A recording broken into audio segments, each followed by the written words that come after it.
You're live. Call this meeting of the Baker County Commissioners to order. Welcome you here. Glad you turned out to join us tonight, online and in person.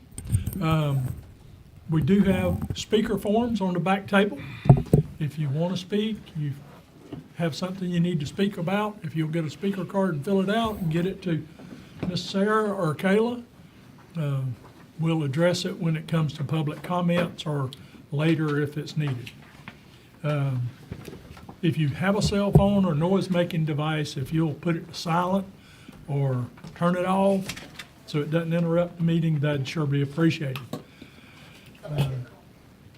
So that leads us to the invocation and pledge, if you'll join us.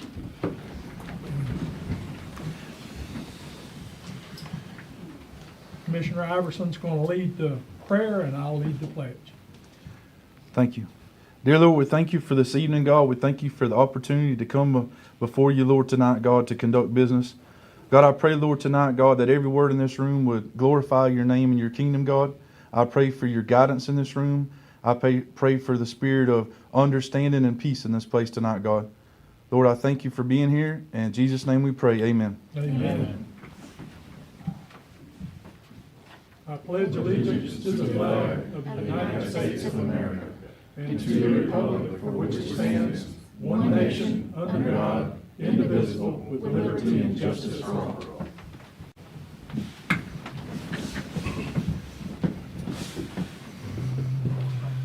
So we're down to the approval of the agenda. Miss Sarah, you have some comments? Yes, sir, I do. If it would be at the pleasure of the board, we've asked Chief Nelson to be here tonight to give us an update on the fire that's currently located in the forest. And we'd like to be able to do that under public comment, just so he could give a brief update. And then also, if you would notate, there are several items on the agenda that Mr. Chris Lee was planning to present tonight. Unfortunately, he had a death in the family and could not be here. And so I will take care of those items on his behalf. Move approval of the agenda with the changes. Second. We have a motion and a second to approve the agenda with changes. All in favor signify by saying aye. Aye. All opposed, like sign. Motion carries. Elected officials. Seeing none, we'll move on. Public comments. Chief, if you want to go first, we'll go ahead and get yours caught up. Thank you, Mr. Chairman and Board. Wanted to come and speak today concerning the Sargent Fire, is what's being called by the federal and state forestry teams that we have in the area. They actually have a Type 3 team, which is a pretty large team that's in place with this fire. As of this morning, it was 2,479 acres. We had some initial higher numbers, but with technology today, they were able to get a little bit better perimeter on it to determine the exact acreage now. The fire is not growing at this time, progressing. It's 50% contained, but it's in both Baker County and Columbia County on the line, and also in Clinch County. So if you know anything about the area, you kind of can see here that it's here's Florida 2, here's Baker County right here, and here's Columbia, and this is Georgia. So it's all in all three areas. So what they have is what they call a unified command, where state and federal partners are all meeting together and working together, and they do it all the time. And this is a great organization, how they've got it set up. Having a daily briefing at 8 a.m. for all the operations team at the center there at John Bethea and Baxter. And currently there's 117 firefighters assigned to the event. Yesterday they were working hard on putting in a break on the west end, which is called the Double Run Swamp. You know that area up near where Pinhook camp is. They were working to improve that line today. So that was a big concern, but obviously with conditions being somewhat dry in the area, they were able to get through there and make the improvements today. We have had some rain today, but obviously we're still in they're calling it extreme drought or extraordinary drought. So we're going to need at least a couple weeks like this before we're back to normal. So hopefully when we start getting into those summer, afternoon showers, I'll start bringing our water table back up. Our drought index is still 585 as of today, which is still in that really high area. Big concerns over the next couple days is the wind. I'll start seeing some northeast wind again and maybe up to 25 to 30 miles an hour tomorrow. So they're really concerned about that. But the main thing we've been helping with is just supporting them with water and stuff. We filled up 2 of their 6,000 gallon tenders today for them to put on each end of the fire, one at Eddy Tower and one on the other end. So that's how Baker County's been helping. Obviously, they try not to use local resources unless it's an emergent situation. That's pretty much everything going on right now. We'll still continue to be monitoring and everything and being a support to them as they need. So, any questions? That's right. Answers everything I had, so I appreciate it. And I mean, I know that's a big one and it's scary if the wind shifts and everything else. We definitely need the rain, so Yes, sir. to help all we can. Yes, sir. And we'll continue looking at the burn barren each week like we've been. And until we get down under that 500 number and it's going to stay there, we're going to have to keep it in place. And honestly, the public has done very well with that. We have a few calls here and there, but we haven't had a lot of breakout fires because the public is doing the right thing for the most part. And we appreciate that, and I do want to say that publicly. So, that does help us.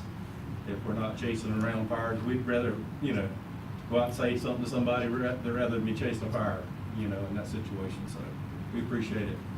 Yes, sir. Any other questions or comments? Thank you, Trevor. We appreciate everything. Appreciate the service. Yes, sir. Thank you, Chief. All right, thank you.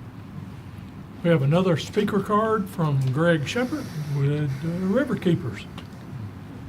Evening, gentlemen. My name's Greg Shepherd, Sanderson, Florida. I just wanted to remind everyone of the annual St. Mary's River cleanup on April 18th. I'll be the site captain out there. I'll be out there probably about 7:30, but the cleanup starts at 9. And just wanted to extend our thank you to you as the county commissioners, and especially you, Sarah, for always supporting us and having the dumpster and the driver, Mr. Blue. I'm assuming he'll be the same guy. No. But thank you guys for that, and just wanted to make a reminder to the public and for us. Been doing Where that y'all for starting at? 25 years, I guess. 8. Where y'all gonna be starting? We're The gonna location? start over at Boy Scout camp. Boy We're Scout. gonna meet there. And then generally what we do, Mr. Anderson, is I'll split it up into 3 teams. We'll send part of them into Shoals Park. And then right out there at Otis Yarborough Road and 125, that little turn in there, that's always trash. Right. And so we focus on those 3 areas. After that gets cleaned up, if there's any other hot spots, we'll go around and do it. We used to come into town and do Turkey Creek, but that piece right there at Otis Yarborough Road Yeah. always needs attention, so Yeah. we'll split up 3 teams that way. What's the public outreach on that? Do we do it put it on our website? It's not on our website, but if you guys have it on social media, we'd be glad Yeah, to we've share got it. it on our St. Mary's Riverkeeper.org site. The paper should be running an article on it, but I'll email you, Sarah, with the link and everything. Absolutely. Yeah. Okay? Yeah. And then the public can go out there and sign up. Right. And then after we're done with the cleanup, then there's a thank you luncheon up in White Oak. So White we Oak. all, you get a t-shirt, you come in, you get a wristband, and then we take everybody up there for a thank you luncheon up there in White Oak. Okay? Thank you, sir. Very Yes, good, very thank you. good. Thank you. Thank you. Any other public comments? If you have a public comment, fill out a speaker card, get it to Kayla or Sarah, and we'll address it at that time. Moving on to approval of consent agenda items. Move approval of the consent agenda as presented. Second. Have a motion and a second to approve the consent agenda as presented. All in favor signify by saying aye. All opposed, like sign. Motion carries. We do have a public hearing that starts at 6 o'clock, so we'll move down through these items until we get to a stopping point. We'll probably take a break just before 6 o'clock and then do the public hearing and resume the regular session as soon as the public hearing's over. So moving on with that, we'll go into new business. Before approval. we go into that, Mr. Chairman, can I say a word? Yes, please. I know it's in the consent agenda, but the LPA members' reappointments, I just want to extend my appreciation. That's not a good volunteer job that these people volunteer to do. And I just want to say on behalf of the Board of County Commissioners, we appreciate your service, because that's not a job most people want to get on, and we really appreciate it. Thank you, sir. You definitely taking on a burden when you're on the LPA board or the TDC or any of those community non-paid positions. It's a burden that people take on proudly, and I'm glad that we have them. Approval of the proclamation for Sexual Assault Awareness Month. That's Mallory Warner.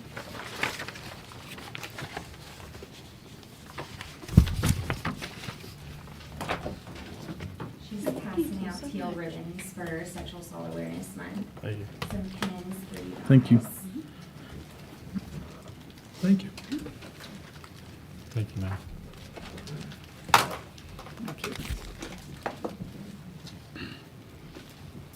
Okay, good evening. I would like to first thank the county commissioners for your continued dedication to supporting survivors within Baker County by declaring April as Sexual Assault Awareness Month. Your support makes an incredible impact on those who have been affected by sexual violence. My name is Hope Timoney, lead girl victim advocate for Baker County with the WCJ. And with me is Mallory Warner, director of the Rape Recovery Team with the WCJ. We are the Certified Rape Crisis Center for Baker, Nassau, and Duval counties.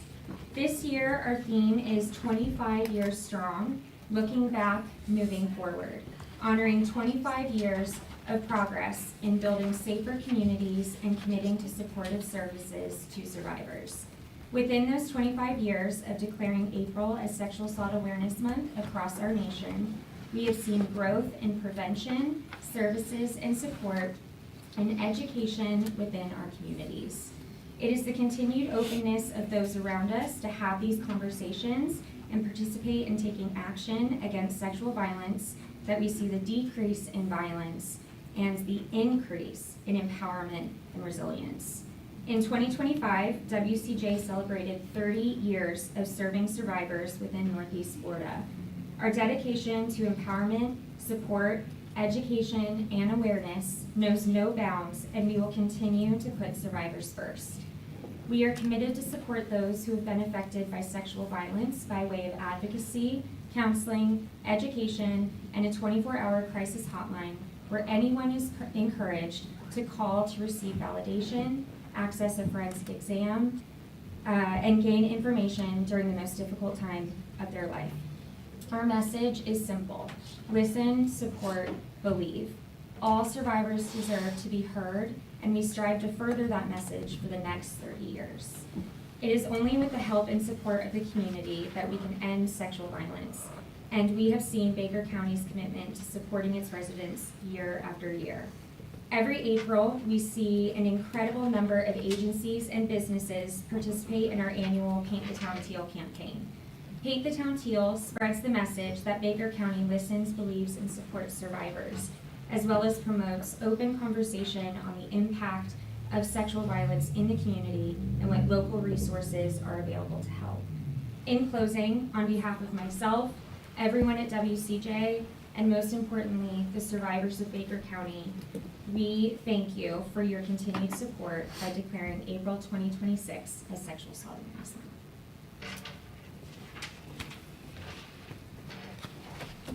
Thank you. What's the pleasure of the board? And Mr. Commander, would you read the proclamation for us, please? Yes, sir. Just scroll up a little. Thank you. Sorry, it got very small on my computer all of a sudden. Related to Sexual Assault Awareness Month for April 2026. Whereas April marks Sexual Assault Awareness Month, a time to honor 25 years of progress and recommit to creating safe communities for all. This year's theme, 25 Years Strong, Looking Back, Moving Forward, celebrates the resilience of survivors and the communities that have worked for change. Whereas for 25 years, SAM has supported survivors, raised awareness, and inspired action to prevent sexual assault, abuse, and harassment.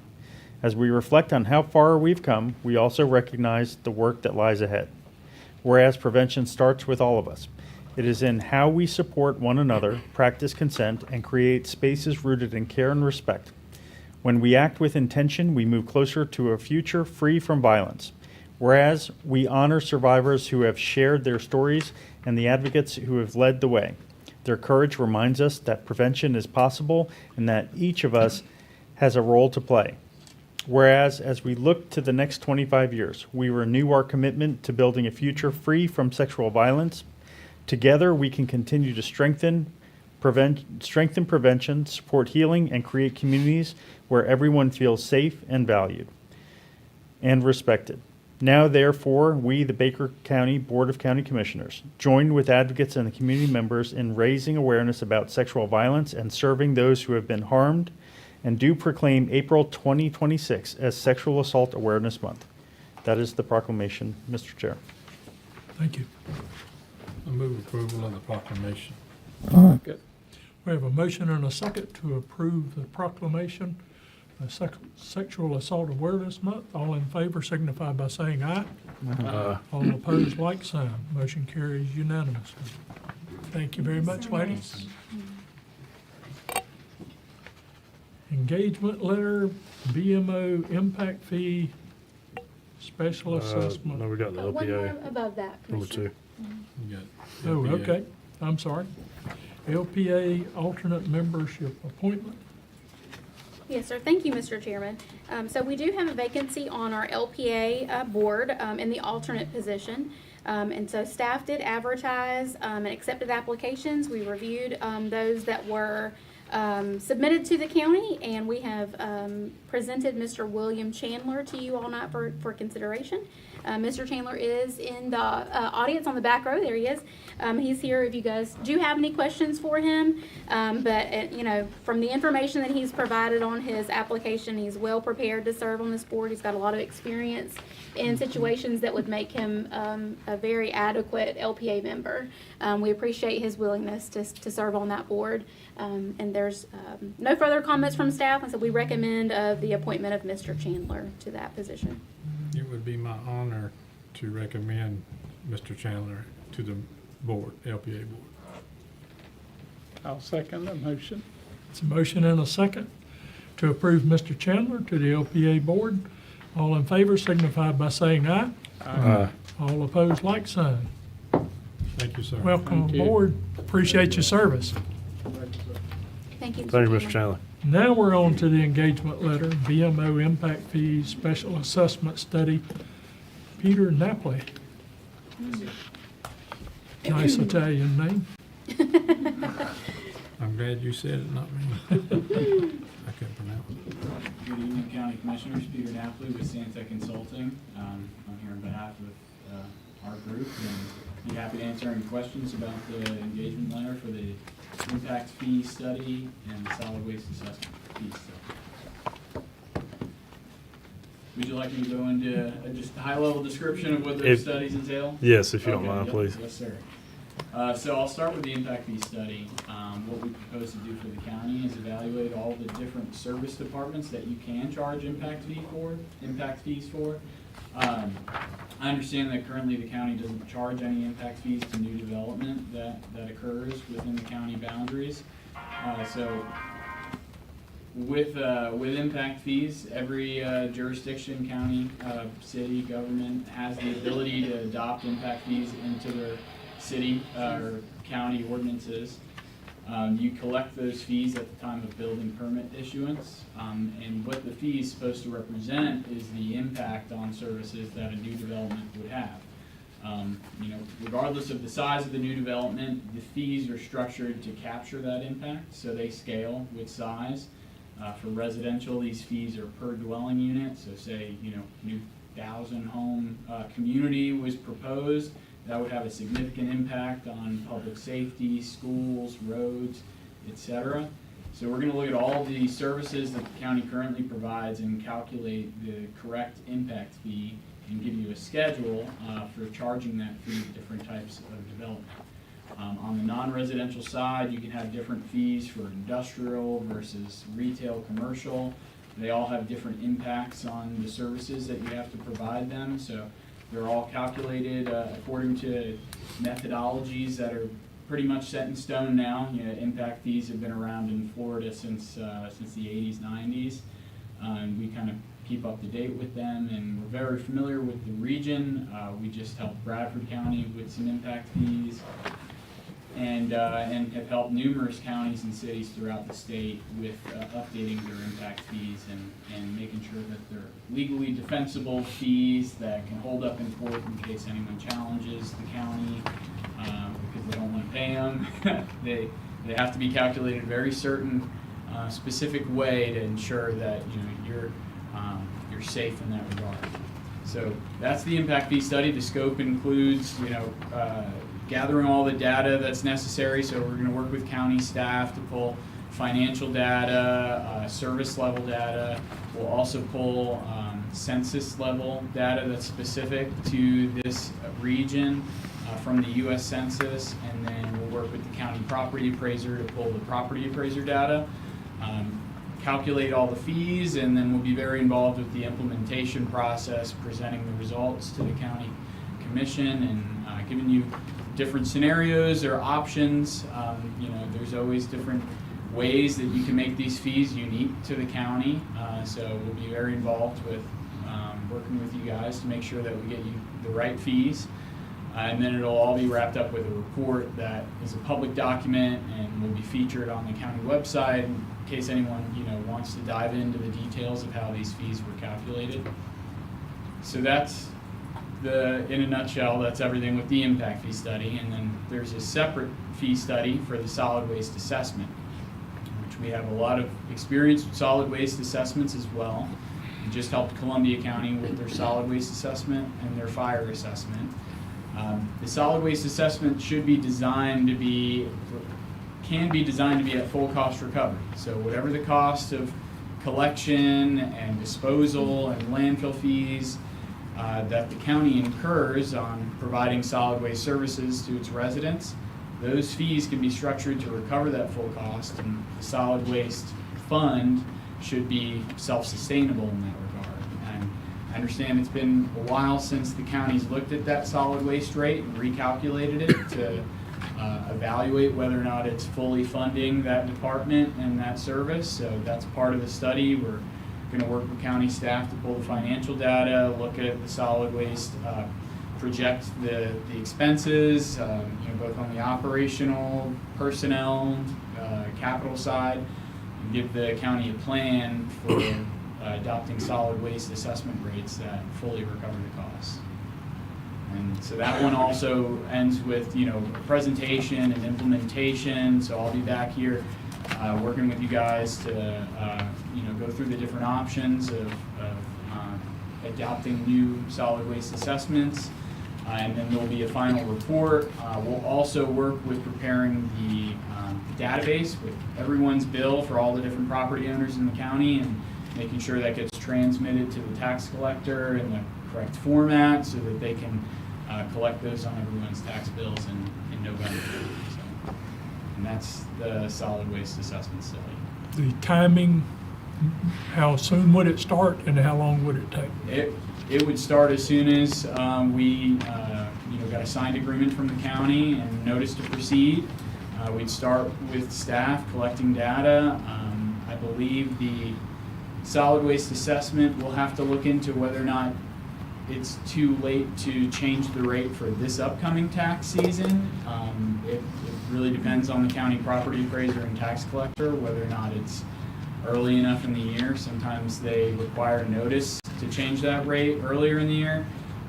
However, since now that I'm thinking about it, the county already has that rate in place, you should be able to change the rate for this year. So we'd work with you through budget season because these are, would have an impact on your budgets if you change that solid waste rate, and would target completion by the end of budget season, the end of this summer, so that you'd have a new rate on the November tax bill. The impact fees It's typically from when we start to when we get preliminary results, a 2-month time frame. Implementation can take a bit longer depending on, what meetings we get scheduled on to present the results to the commissioners. And then there is 2 public hearings, I believe, that are required to adopt new impact fees. And then there's a 90-day collection notice. You have to send notice out to the development community that you're going to start charging impact fees 90 days before you charge them. Okay. Any questions from the board? You got anything? Yeah. Mr. Chairman, Yes, sir. I appreciate it. Thank you for the information. A couple questions I have. So, in digging into it, you don't need financial data, service data, and data from the property appraiser, correct? Yes, sir. Regarding the service data, would that be department heads or county It was manager? a group of us the last time, yeah. So there's several of us that were still here that participated in the fire assessment. Okay. So yeah, it really took kind of a team of people doing different jobs. Okay. But we're familiar with that. Yeah. Just trying to get clarification on that. Yes, sir. As far as the solid waste, yes, we have been funding that from, or covering the difference Mhm. in our general revenue every year for the past quite a while. So Forever. that would be the only thing for the solid waste assessment that could have an impact on current residents that are not building new homes at this point, correct? Correct. Yeah. Yes. Correct. Yeah. Just wanted to clarify that. And the school, was the school a part of this Yes. impact? It is part of this impact fee study, correct? Mm. Yes. Okay. Sounds good. Any other questions or comments? Chairman? Yes, sir. So when we talked about it at the last meeting, Rich, you had said that something about a 12-month deadline to where when we started this, that we had 12 months to get it done? Yeah, so BMO and Stantec are both aware that the law changed so that whenever we engage somebody to conduct an analysis to create a methodology, the data that they use has to be within 12 months of the time of adoption. So they're under a shorter timeline, but given the summer, even with an extension if you needed, we would still be well within that deadline. Okay. Something I'm running into just in another county is that I would say pick a deadline on if there's waivers built into your impact fee consideration. Traditionally, it's around 10 years, sometimes 20 years, that if there was a structure there previously, to replace that structure wouldn't cause an impact and wouldn't create impact fees. And like I said, in another county, I have someone that came in with hand-drawn pictures of a warehouse that was there in the 1880s, claiming he didn't have to pay impact fees. That didn't go over very well. So just to avoid that, maybe we should pick a date and time on when Clarify that some would of those apply. things. Yes. Would that be something we need to do today or? No, add just it? think about it as we go through the Okay. process. Sure. Does that answer your question? It did, because in its proposal, it says that it would take about 150 days to do this. So that's 5 months, obviously, give or take. And we feel good about that timeline? And I think so. that would be 5 months from receipt of all requested data. So from the time that the finance director, county staff, the property appraiser and everything gets the data in their hands, they have 150 days to complete this and get it back into our court in order to Correct. make a decision, correct? That's correct. Yep. And that Okay. includes, we included the timeline for implementation too, so showing up to the meetings, the public hearings, et cetera. Oh, The okay. actual Yeah. analysis part of it only takes a month to 2 months, and then it's the implementation part that can sometimes take longer and get drawn out. Just Okay. scheduling issues and just trying to get it on the agenda, but, yeah, so we'll work with the county to make sure that we're in that 12-month timeframe. I don't anticipate any trouble with that. Okay. And it sounds like we do. It sounds like Sarah's already kind of touched on it, but I want to make sure that we have the staff and we can commit to providing that information, that we're not the reason that this is being drug out for months at a time. Like, do we have the staff to support gathering this information? Yes, sir. Okay. I understand. So we did this in the Absolutely, yeah. past with the fire assessment. I mean, and Chris Rowe and Stantec went through the same type of analysis for it. And it's not that it's being drug out. The primary thing that you, as a commission, are trying to work towards is to make sure that if, and that's a big if, as Commissioner Anderson was like, if you decide to ultimately implement the fee, you want to make sure that it's fair as to how it's imposed on anyone. So that takes time to make sure that it's fair as far as how it's put into practice. That's all for me. Any other questions or comments? What's the pleasure of the group? I'll make a motion to approve the engagement letter with Bryant Miller Olive. Second. We have a motion and a second to approve the engagement letter with BMO. All in favor signify by saying aye. Aye. Mr. Chairman, just a point of clarification, there's actually two separate proposals, one for impact fee and one for solid waste. So we might want to clarify that just for the record. There should be two separate proposals in your Okay. packet. Well, can I amend my motion? Please. Make a motion to approve BMO for the impact fee study. Okay, we have a motion Second. and a second to approve the impact fee study with BMO. All in favor signify by saying aye. Aye. All opposed, like sign. And we move on to special assessments. I'll make a motion to engage with BMO for the special assessment study. Second. We have a motion and a second to engage BMO for the special assessment study. All in favor signify by saying aye. All opposed, like sign.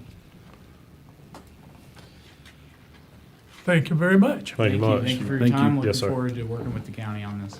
Absolutely. We look forward to hearing more. Resolution 2607, budget amendment, Ms. Brooklyn. Good evening, Commissioners. I appreciate all of you having me here. I wanted to briefly walk you through the budget amendments that was given to you all on the agenda. I did print out a couple copies if anyone needs one, just in front of them. First, I want to emphasize that I did not attempt to reinvent the wheel on this budget. The original budget was thoughtfully developed and approved through last year's budget process, and I want to acknowledge the work that went into that. My approach was to build on that foundation and to make adjustments to better reflect current year conditions. Specifically, I updated expenditures using current year actuals along with averages from the prior 2 fiscal years, just to create more realistic projections. On the revenue side, I incorporated updated estimates provided by the property appraiser's office to ensure projections align with the most current information available. Another key change that was made was in reference to fund balance. So in previous years, the cash forward method was used. And all that is basically appropriating a portion of the fund reserve to be used in the budget. For these amendments and going forward, I chose to use the actual fund balance for every fund. I just thought that this just provided more clarity and transparency on what we actually have in every fund and the balance at the beginning of the year. So on the sheets, beginning fund balance would be the balance as of 9/30/25. I also prepared a set of charts for the general fund because it is our largest fund.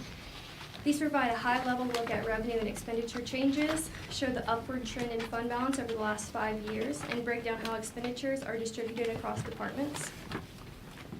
They are meant to give a clearer visual snapshot of these amendments, and I'm happy to go in more detail on any of them if you have any questions. Overall, these amendments are intended to refine, not replace, the original budget, and ensure it remains accurate, responsible, and easy to understand. And I'm happy to answer any questions that you have. Questions or comments? Mr.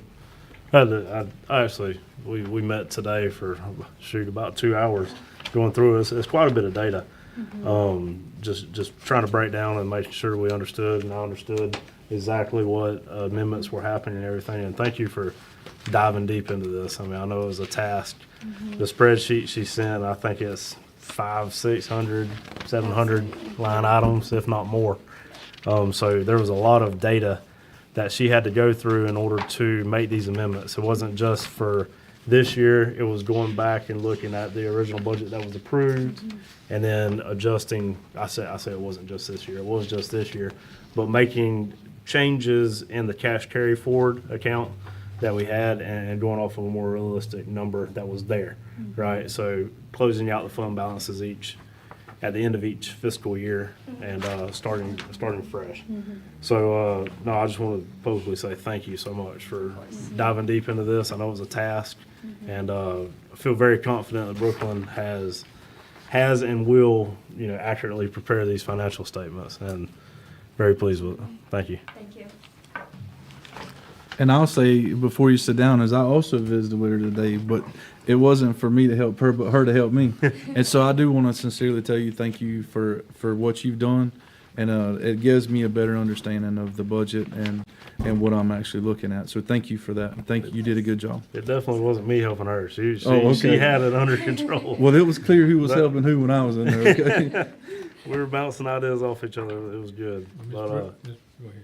go ahead. I'm sorry, I don't want to No, go ahead. Ms. Brooke and I have been looking at budgets and doing budgets for this county for over 15 years, and this more structured approach is definitely going to make it better.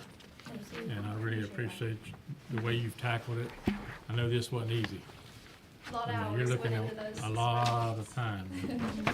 And I do like the fund balance for each Yeah, thing. this- That makes Thank it you. so This- much better Yeah. to know what's there.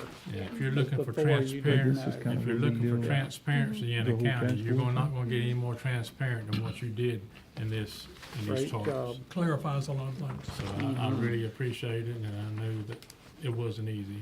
I want to appreciate your effort. Thank you. And the timing of your effort. Oh, yes. Thank you. It would have taken less able people a lot longer to do what you've done here. I'd never been able to do it, so. Well, I appreciate it. And you let us know if you ever need anything from us, Brooklyn. We're here for you too. Yeah. Sounds good. Thank Thank you. you. Make a motion to approve the proposed amendments as stated, as presented. Yeah. Second. Read by title. Read my title. Read by title. Resolution 2026-07, budget amendment. Read by title has been moved and seconded. Yes, Mr. Chair, Resolution 2026-7, a resolution of the Board of County Commissioners of Baker County, Florida, adopting the amendment of the budget for fiscal year 2025-2026, providing for an effective date. All in favor of approving Resolution 2026-07, signify by saying aye. Aye. All opposed, like sign. Carries unanimously.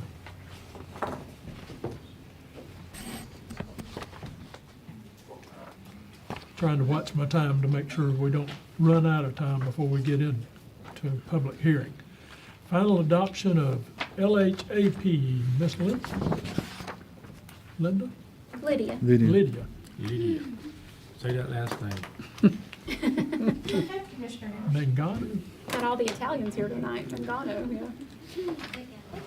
He was pretty close. He was pretty close. I've heard it butchered worse. Good evening, Commissioners.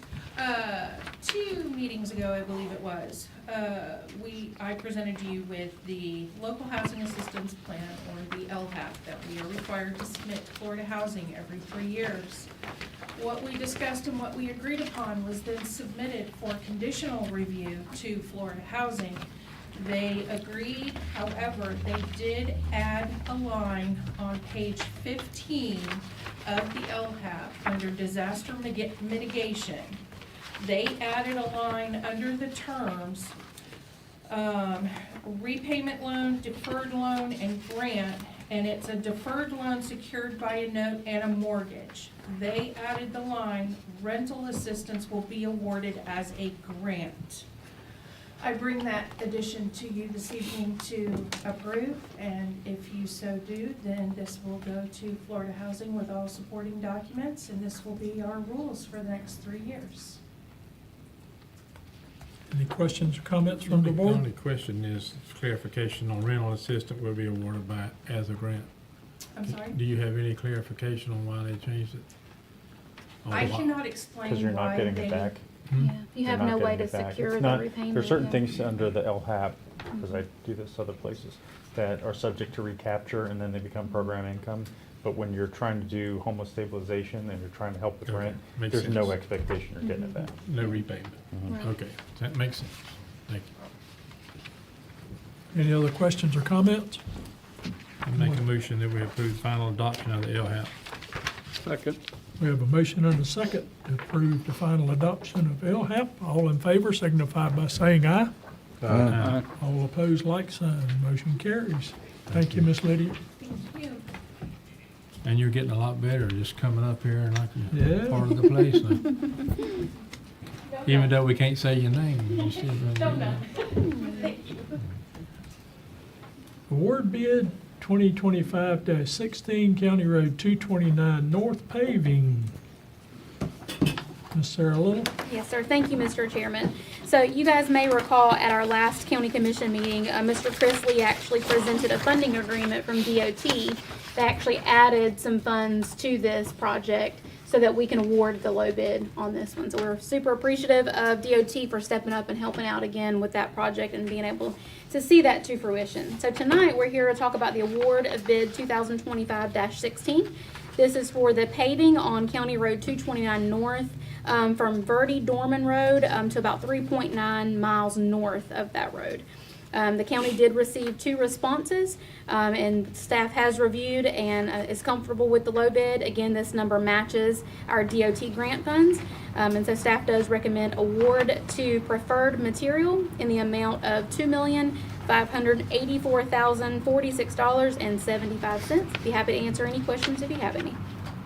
Mr. Chairman, are we doing any of the alternates or just the base bid? No, sir, just the base bid. Just the base bid? Yes, sir. And have we used preferred material before? Yes, sir, we have. We've used preferred And we're several times in the We're past. comfortable with, okay.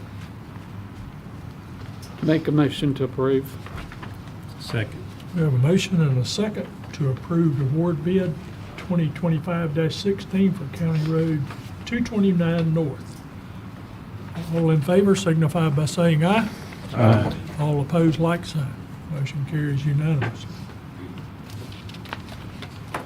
Award of CEI County Road 229 North. Ms. Little. Thank you again, Mr. Chairman.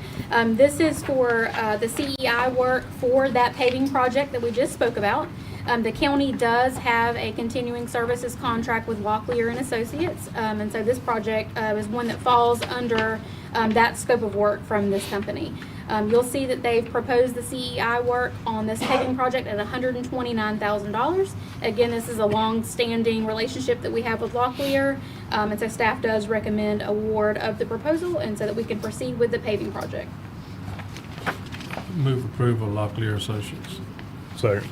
I have a motion and a second to approve the award of CEI for County Road 229 North. All in favor signify by saying aye.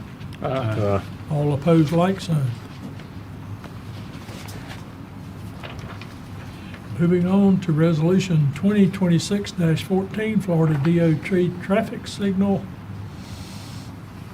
whatever that is. Yes, sir, thank you. Agreement, I think is what that word's supposed to be. Thank you, Mr. Chairman. So this one does have a resolution accompanying it because it is a funding agreement with DOT. So you will see Resolution 2026-14 that accompanies this agreement. You guys may recall at our last county commission, we had a lot of conversations about counting lights that were out along US 90. This is a very similar agreement. This is just moving us into the new budget year for the state of Florida. For a different set of lights, but a very similar agreement as you guys discussed at the last meeting. You'll see on the next to the last page, it does have a list of what traffic signals and lighting that we're talking about. They're all located along US 90 with the exception of one at 121 and Stillbridge Road. Again, this is a reimbursement that the state pays the county.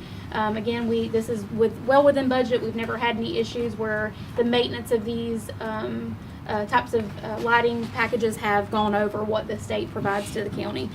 So the total for the agreement is $12,672. Again, that's for the maintenance cost of those listed on that last page there.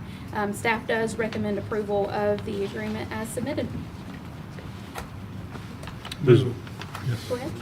I'm sorry. Move approval resolution 2026-14, read by title. I'll second that. Have a motion and a second for Resolution 2026-14, please. Resolution 2026-14, a resolution of the Board of County Commissioners of Baker County, Florida, authorizing the execution of a traffic signal maintenance and compensation agreement with the Florida Department of Transportation Financial Project Number 413-518-18805. We have a motion and a second for Resolution 2026-14. All in favor signify by saying aye. Aye. All opposed, like sign. Motion carries.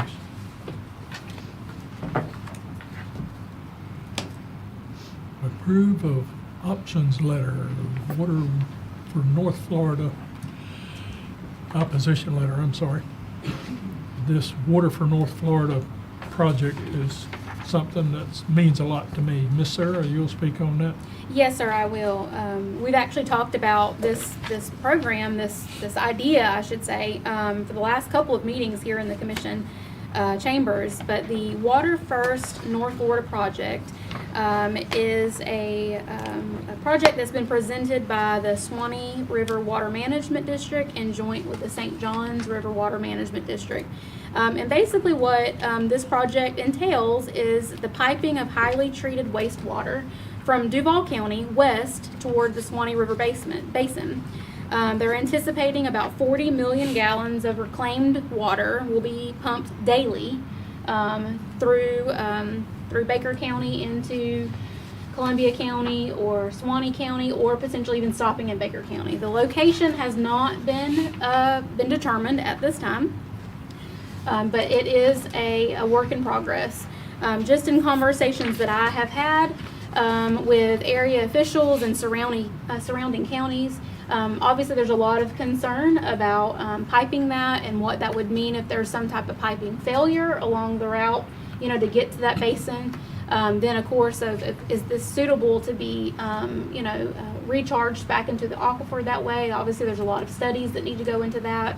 And then again, the biggest concern is we hear from a lot of folks about these forever chemicals that are in our drinking water, hormones and medications and things like that can't be filtered out, and what that environmental impact may be on the community that draws their water from that. So all of our surrounding counties and the city of McClenny have all issued some type of opposition. The North Central Florida Water Management District also has voiced opposition and adopted a resolution opposing this project. So again, this is in the beginning stages.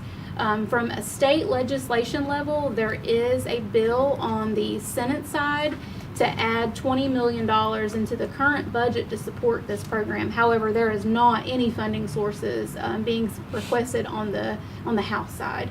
Actually, I may have said that reverse. It may have been on the House side and on the Senate side. Yeah.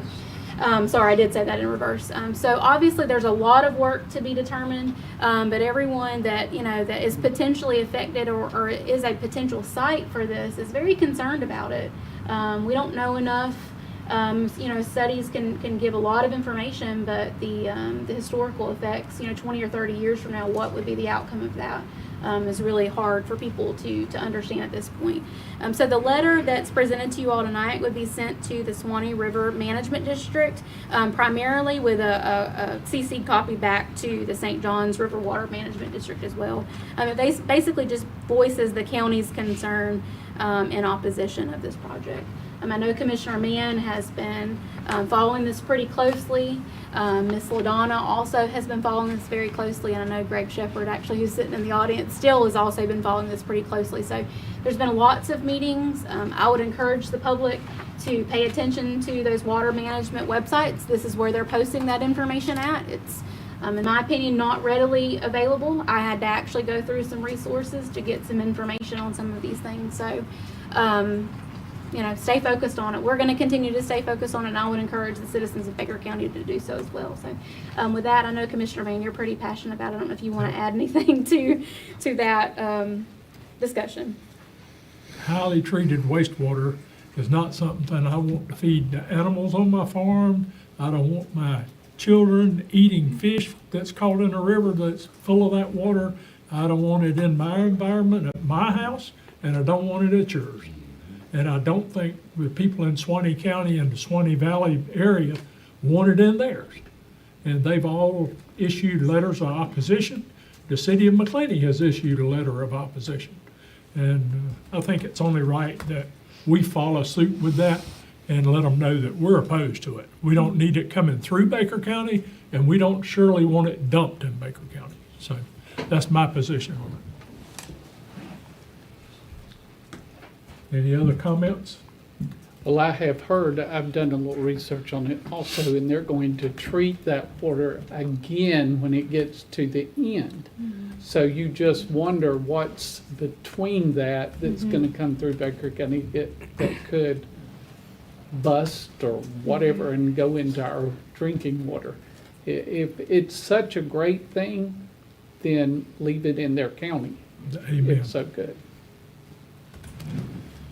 Well, where's it being dumped right now? St. John Creek? St. John River. Yes, sir. So why are we, I guess what I'm getting at is why are we trying to change it? They gotta stop in 2030. So there was a law change that's stopping them from being able to discharge in many of the rivers and estuaries that they had been doing forever. Yeah. So with that change, they have to find some other way to dispose of it. Their One of our goal is to problems. recharge the aquifer. City's problem. That is their goal, There you go. Yeah, is to recharge the what they're aquifer. using. The same thing that City of McClounty's experienced with Turkey Creek Right. in 2030, where they won't be able to discharge into there. Any other questions or comments? What's the pleasure of the board? Do we need a motion on this, or we have I'll see it as You should informational? have a motion, because even though it's for information only, we're looking for the board support and sending the letter. I make a motion that we send the letter. Second. We have a motion and a second to send a letter of opposition for Water First North Florida. All in favor signify by saying aye. Aye. All opposed, like sign, unanimously. Mr. Chairman, just for also a little clarification, on the agenda page, I think our margins got adjusted a little at conversion. So if you'll look at, they're actually adjusted a little bit higher than they should be. So this was an action item. The next item is information only. Okay. It's just a little off. But I got home at 3 o'clock this Yes, morning, sir. so Yes, sir. Sometimes it does some weird things when we do everything's a that. little off. Let's take a break. Yeah, let's take a break. We'll start back at 6 o'clock. Miss Brittany with the press would actually like to get a group photo. She doesn't have a new commission photo of all of you together. So if you could just really quickly let her get a picture If of I'd you. have known that, I would have worn a suit.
Call the public hearing to order. We have one speaker card. We'll get them to speak as we address item number 1, ordinance 2026-01, small-scale land use amendment. Ms. Combs. Good evening. Okay, so I have a couple of companion items tonight, so if it's okay with you, I will present the companions together. That'd be great. So everything we have this evening is for second reading, so you will need to take action on each item tonight. So I don't know if a recording is on. Yeah, it is, yes, sir. So the first two items we have tonight are for ordinance number 2026-01, a small-scale land use amendment with a request of agriculture B to very low-density residential. The companion is ordinance number 2026-02, a rezoning with a request of agriculture 10 to residential conventional mobile home 2.5. So the property that we are discussing tonight is 5 acres total, but it is in 2 separate parcels that are 2.5 acres each. So just for some clarity, we're talking about this highlighted square here and this square beside it. So this is 2.5 acres and this is 2.5 acres, but we're discussing the entire 5 together because they do have the same owner. Currently, this property has a land use of agriculture B and a zoning of agriculture 10. So right now, this parcel would be considered non-conforming. Both of these parcels would be considered non-conforming because they are 2.5 acres within an Ag 10 zoning. So the intent of the applicant is to bring the parcels into compliance with current standards so that he can place a mobile home on each of these 2.5 acre lots. And then he has shared with us it would be his intention to sell those. Overall, you would be looking, if approved, at 2.5 acre parcels, each allowed 1 dwelling. So 2 dwellings total for the entire 5 acres. Big picture, that's what you would be looking at. So here, if you see, this area kind of has a mixture of things. It is Ag 10 directly beside this parcel and to the north of this parcel. To the south of this parcel, you have some medium density residential and some RCMH 0.5. And then you do also have some very low density residential with some RCMH 1 and 2.5 on each side. So this area does have a mixture of land use and zoning categories. So we did discuss last meeting this parcel. The access is a little tricky. The parcels have both been issued addresses off of Hill Lane. However, the official access does not come from Hill Lane. The official the easement that is recorded on the deeds with this parcel is the blue line that you see here. So it does come from the north end of the parcel, goes north, and then comes over and comes back south, and comes out on Gaskin Circle up here. So we just wanted to provide that, even though the addresses were issued off of Hill Lane, that is not where the easement truly sits. When we sent these out for DRC comments, Chief Nelson did have some concerns about that easement and it needing to be maintained to a standard that could support emergency vehicles, with it not being currently a county maintained road. And it is, the road has been there for quite some time, and it's my understanding parts of the road probably could support that, but there are definitely some weaknesses along this road as well. However, it does meet the culture of the area with it kind of being in this mixed zoning area from a zoning and land use standpoint. So staff does recommend approval and LPA recommends approval as well. If you have any questions, and you said we did have a public We do have speaker public as comment. well. Ms. so. Williams, if you'll come forward and share your thoughts. Good evening, everybody. My name is Marva Williams. I live off of Gaskin Circle, 14280 Gaskin Circle. And Hill Lane is a private road right there beside me, which is my road. And after hearing LaDonna explain everything, I don't really feel I have to say anything because it's self-explanatory what she said. But since I'm here, I do not want traffic coming through on Hill Lane. And this is what it showed on the little map that I have. But she explained, you know, it was, I guess, put in error or whatever. But it did show on this little map that I have that it came right through on Hill Lane is where my property is. Hill Lane is my property. It's a private road, and we do not want public traffic going through there. And right at the end of it will be shut off, be fenced in, so no more traffic can come through there. We just allow 2 neighbors to come into their property because they started coming in on it, and we just allowed them to keep coming. We just wouldn't close it off, and they put their mobile homes there anyway. But we do not want public traffic through there. We plan to have grandbabies someday, and them too, and you explained it really well. Thank you all for allowing me to come I up got a anyway. Miss. Please. Yes, is Hill Lane a deeded property to you and your family, or Yes, sir. it's not? We don't grade it, we don't take care of it, we don't maintenance? It is a private drive that's It's a on her property. private drive and it has no deeded easement to nothing. And That's what my question is gonna be. We If it's even- got a deeded easement, then we got a different story. That's No, what I'm so trying to find out. We actually had conversations with Mr. Cruz and explained to him that if he wanted to use Hill Lane as for his access, that he would have to speak to the property owners and that there would have to be some sort of recorded easement agreement for him to be able to officially use that road. So, And that's what I'm asking, and Yeah, that's not being provided. no. So his only access is gonna be through A mile. Gaskin Circle. that is. I think it'll be O.E. Gunter Road. Does it come out on OD, Yeah, on the Gunter? it's showing O.E. Gunter Road at the back of Gaskin Circle. Mm-hmm. That's where, I actually drove down there and looked, that's where the road that goes through, I'm assuming this is Rayonier, Mm-hmm. the Rayonier property comes out on O.E. Gunter Road.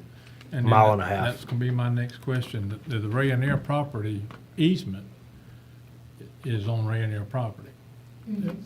Is that actually a deeded easement to is. these 2 lots? It is. It is a It deeded is. It is a easement? deeded It's easement. recorded deed? Yes, yes, And there's only gonna be 2 houses? yes. Okay. At this time. It's not Well, gonna be broken there up would be- anymore? There would have to be an additional process. If any more than 2 were placed, the current ask would only allow him to place 1 structure on each 2.5 acre lot.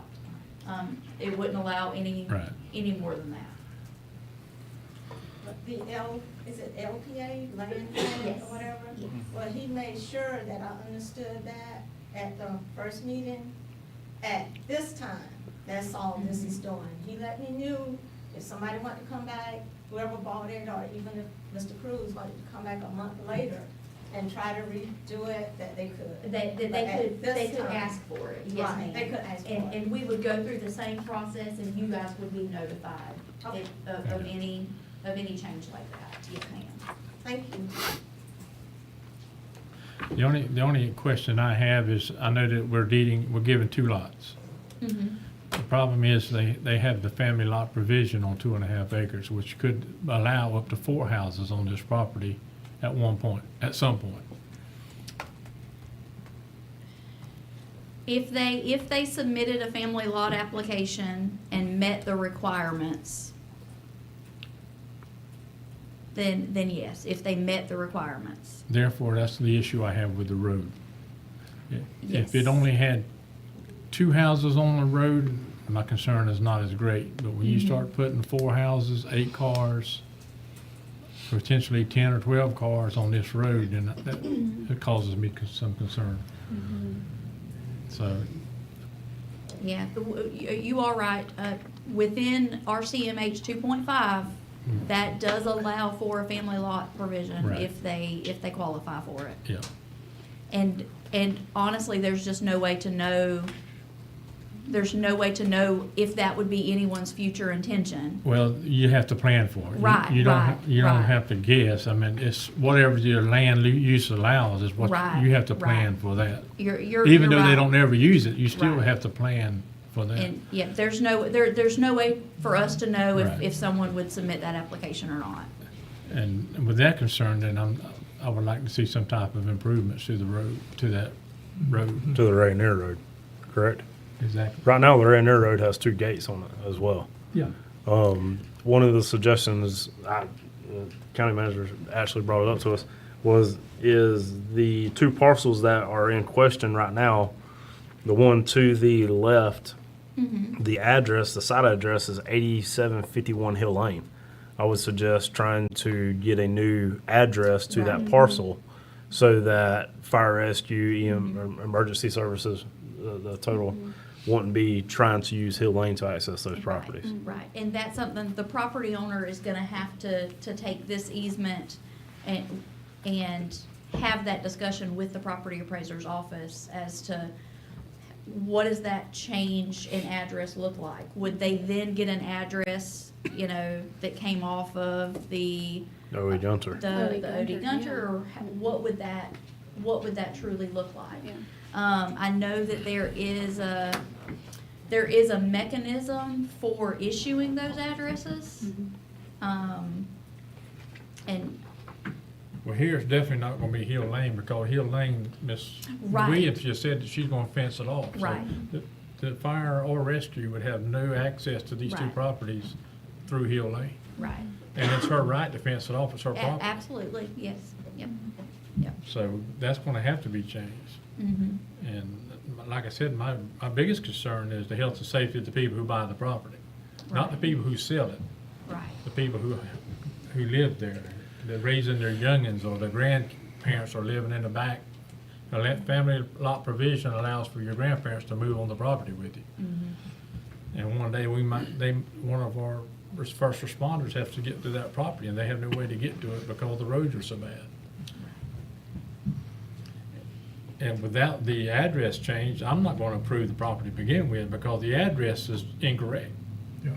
It's not even on the property that this faces. So that's my first issue. The second issue is a good access to the property for the health and safety and the well-being. It's not for the people who's selling it, it's for the people who's gonna be buying the property. That's my responsibility. So to me, I'm not gonna approve it just for them 2 simple facts. And they can be approved and you can bring it back to me and all these things are met, then I would take a look at it again. But as it's presented tonight, I'm not gonna approve it.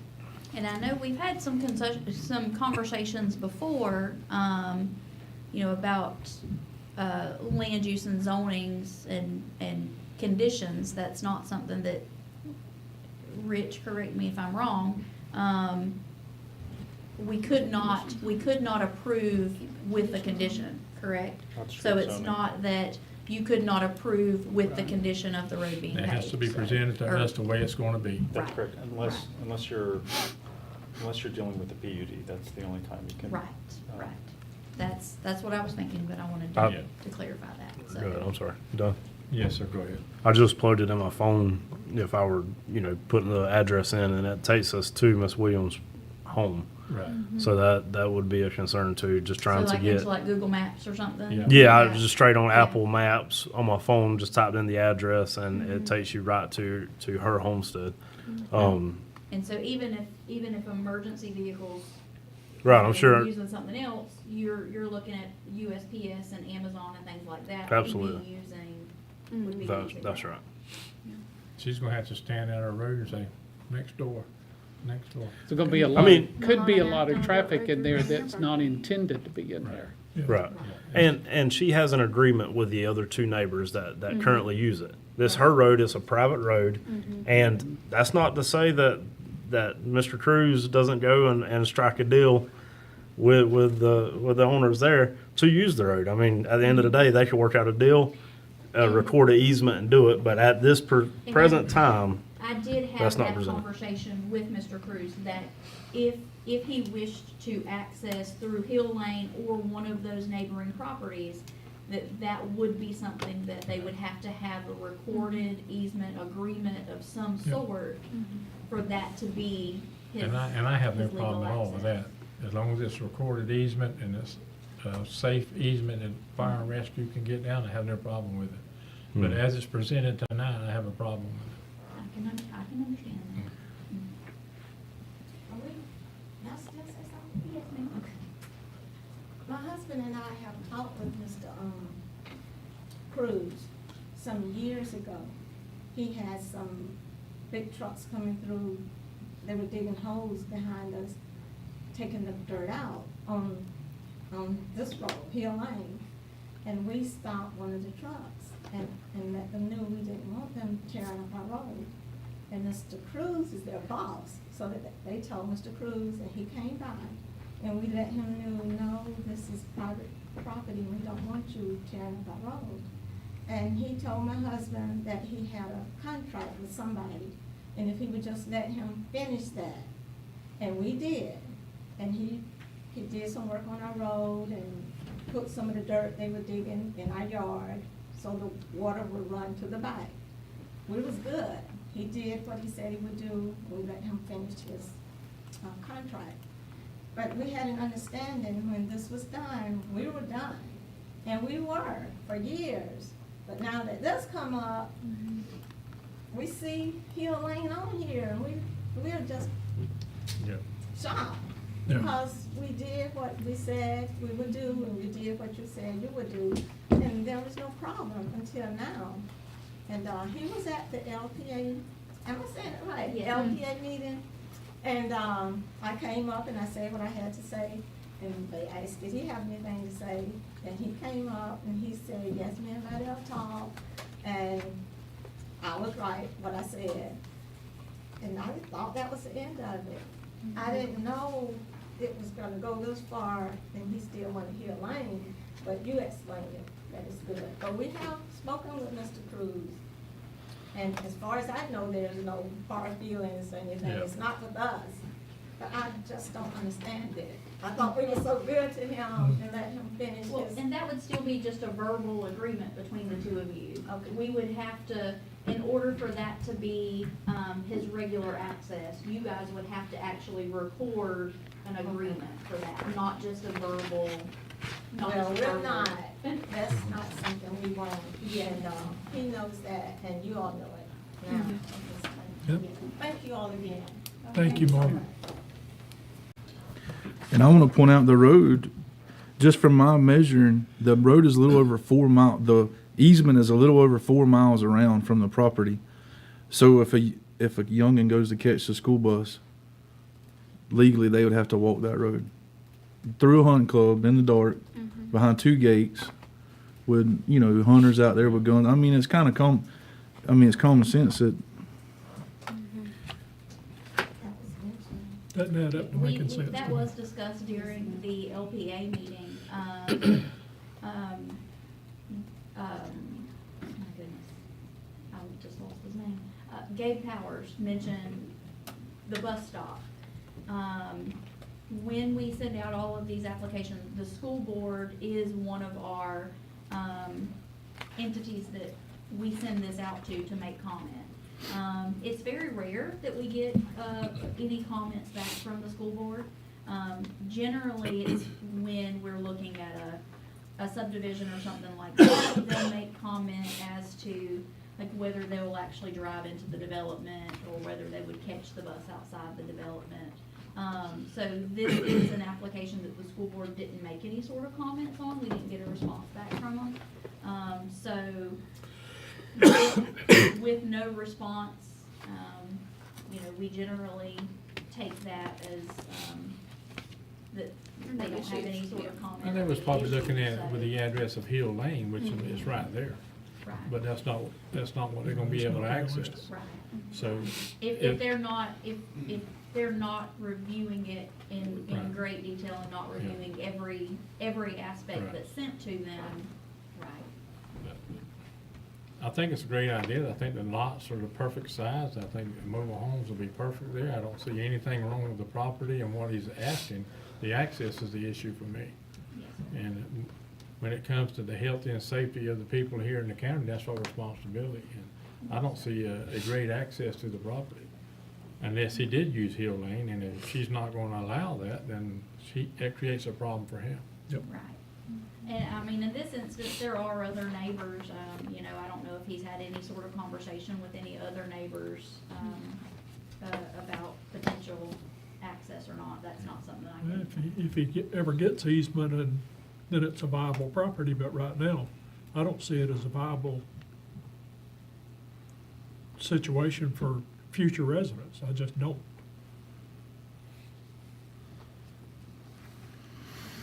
Any other comments? And I'll just say, for us, from an application standpoint, when we're going through these, we're just making sure that there is access. And then in any time the access is not how it immediately appears, that's why we're showing you what that access truly looks like. Yeah, if that's gonna be the access, it needs to be improved. Yes. So we can get fire trucks, just the same thing we require on everybody, on everyone that comes through this meeting. Your slag roads, a 60-foot turnaround for the fire trucks can go in, and a dead end, turn around and get back out. It's the same thing, it's no different. But the access through Hill Lane is denied. And they're gonna fence off, so the addresses even need to change. It can't even, they're gonna be the same address.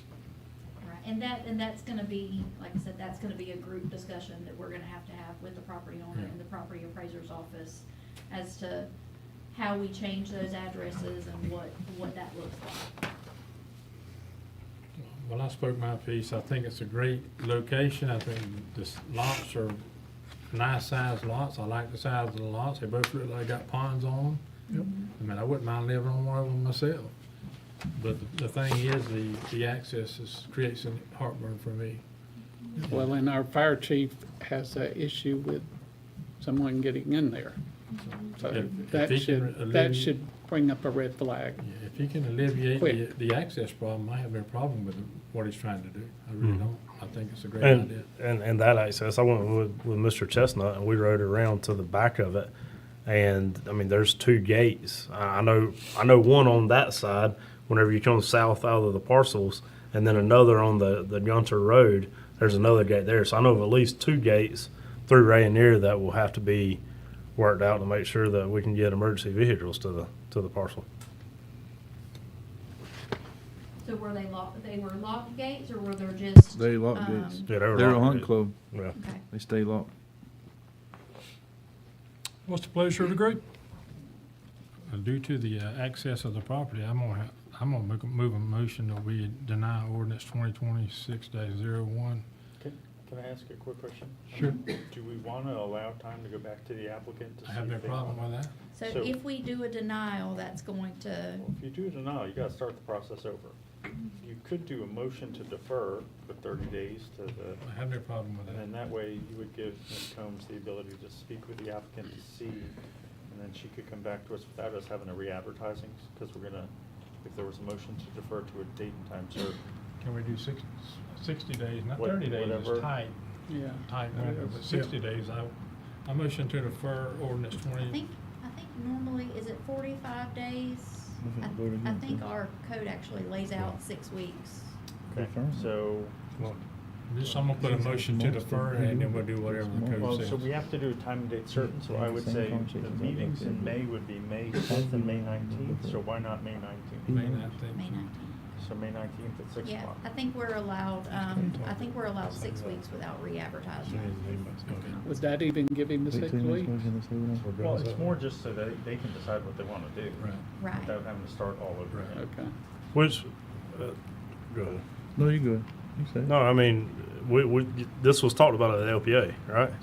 It's been talked about from, like, he knew that this was coming up. He knew that this. It was, and like I said, we had suggested if they wanted to use that access, that he have those conversations. Like, I don't with those support the property deferment owners, just so- because of the fact he's knew about this for years.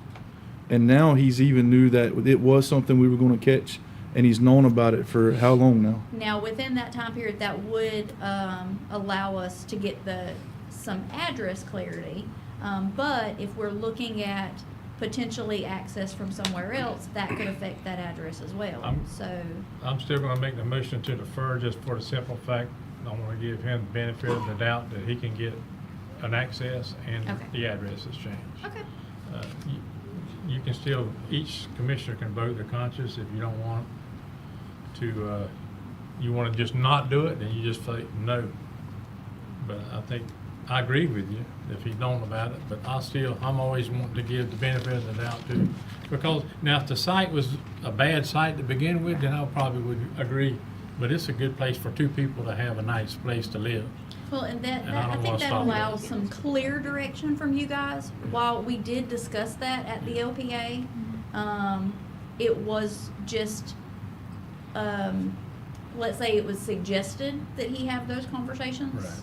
So this gives more clear directions Yeah. that those conversations have to be had in order to, Right. Motion to defer ordinance 2026-01. Can I put them together? I need to do Yeah, can put them together. And ordinance 2026-02 to defer to our May 19th meeting. At 6 To o'clock. give, at 6 o'clock. Second. We have a motion and a second to defer to our May 19th meeting, ordinance 2026-01 and ordinance 2026-02. All in favor of deferring, signify by saying aye. Aye. All opposed, like sign. Motion carries. So the next application that we have is a single application, no companion here. And it is for ordinance number 2026-03, a rezoning with a request of agriculture 7.5 to agriculture 5. So this application, sort of like the first one, is comprised of 2 parcels. It is actually a 1 acre parcel here and a 9 acre parcel here, to total 10 acres. So this 1 acre parcel is a family lot that originally came out of the 10 acre tract, many, many years ago. So we're looking at the 10 acres total. So this property is off of Cleet Harvey Road. Again, it's 10 acres total with a 9 acre parcel and a 1 acre parcel. Current land use of agriculture B with a current zoning of Ag 7.5. Ag 7.5 and Ag 5 both fall within the same land use category, so that's why you only see a rezoning request, not rezoning and land use. So right now, we would consider the parcel in compliance. They could build a home on the 9 acre piece. The 1 acre piece already has a home. However, the family is working on some estate planning, and it is their intention to split the 10 acres between 2 siblings. The siblings co-own the property now, and so it's their intention to split it amongst themselves. So that would look like here. I'm going to skip ahead just so you can see this. What that would look like is being split down the middle. So the child that owns the 1 acre family lot would get the 4 acres around it, and then the other sibling would get the 5 acre tract behind it. So it would be 2 longer 5 acre tracts, both having direct access to Cleet Harvey. So if you look around here on the land use and zoning maps, pretty much everything in this area has the land use of Ag B and a zoning of Ag 7.5. Most of the parcels in this area meet that 7.5 acre zoning. The ones that do not are generally family lots or parcels that were created prior to current land use and zoning. The FEMA flood zone is just down the street a little bit. It doesn't touch, the FEMA flood zone does not touch this parcel, but it is kind of close, so we just wanted to show that. Again, the parcel, we currently consider it compliant, and they'd be able to build on it as it is. Both parcels would be 5 acres. Both have immediate access to Cleet Harvey. Any additional subdivision of the property would require a process. Aside from, like Commissioner Anderson mentioned on the previous one, this zoning category does allow family lots. So in the future, that's always a, you never know when we're gonna see those applications. But aside from that, any further subdivision would require an additional land use and zoning or subdivision process. Staff recommended approval, LPA recommended approval as well. The property owners, it's my understanding we're not gonna be able to make it tonight. They did have a recent death in the family, so. So unfortunately, they're not here to answer any questions, but hopefully I can answer any questions that you'd have. Mr. Chairman, I only have one question. Yes, please. Has this property been split before, or just first time? Yeah, it had not been split aside from that. The 1 acre. From that family lot, yes, sir. Thank you. Any other questions or comments? So the 1 acre got split from the total of the 10, right? It did. And now we're only concerned about the 9. Well, That's what we're talking about. yeah, we're is the looking at 9. the 9 and the 1, and they do intend, if this is approved, they will combine the 1 acre and the 4 acre. Okay. So you would be looking at Two 2 5. 5-acre tracts. Yeah, they would combine the 1 acre and the 5 acre. Okay. Any other questions or comments? What's the pleasure of the board? Make a motion to read an ordinance 2026-03 by title. Second. We have a motion and a second to approve ordinance 2026-03. Sorry, did we open the public hearing? Yeah, we're in a public hearing now. We Yeah, but haven't did went out we of. ask for public comment already? I Maybe don't not. think we did. Now that you say that, I don't think we did. Usually we do that after your presentation, that's what threw me off. Yeah. You can ask now. Any public comments regarding 2026-03? Hearing none, we have a motion and a second.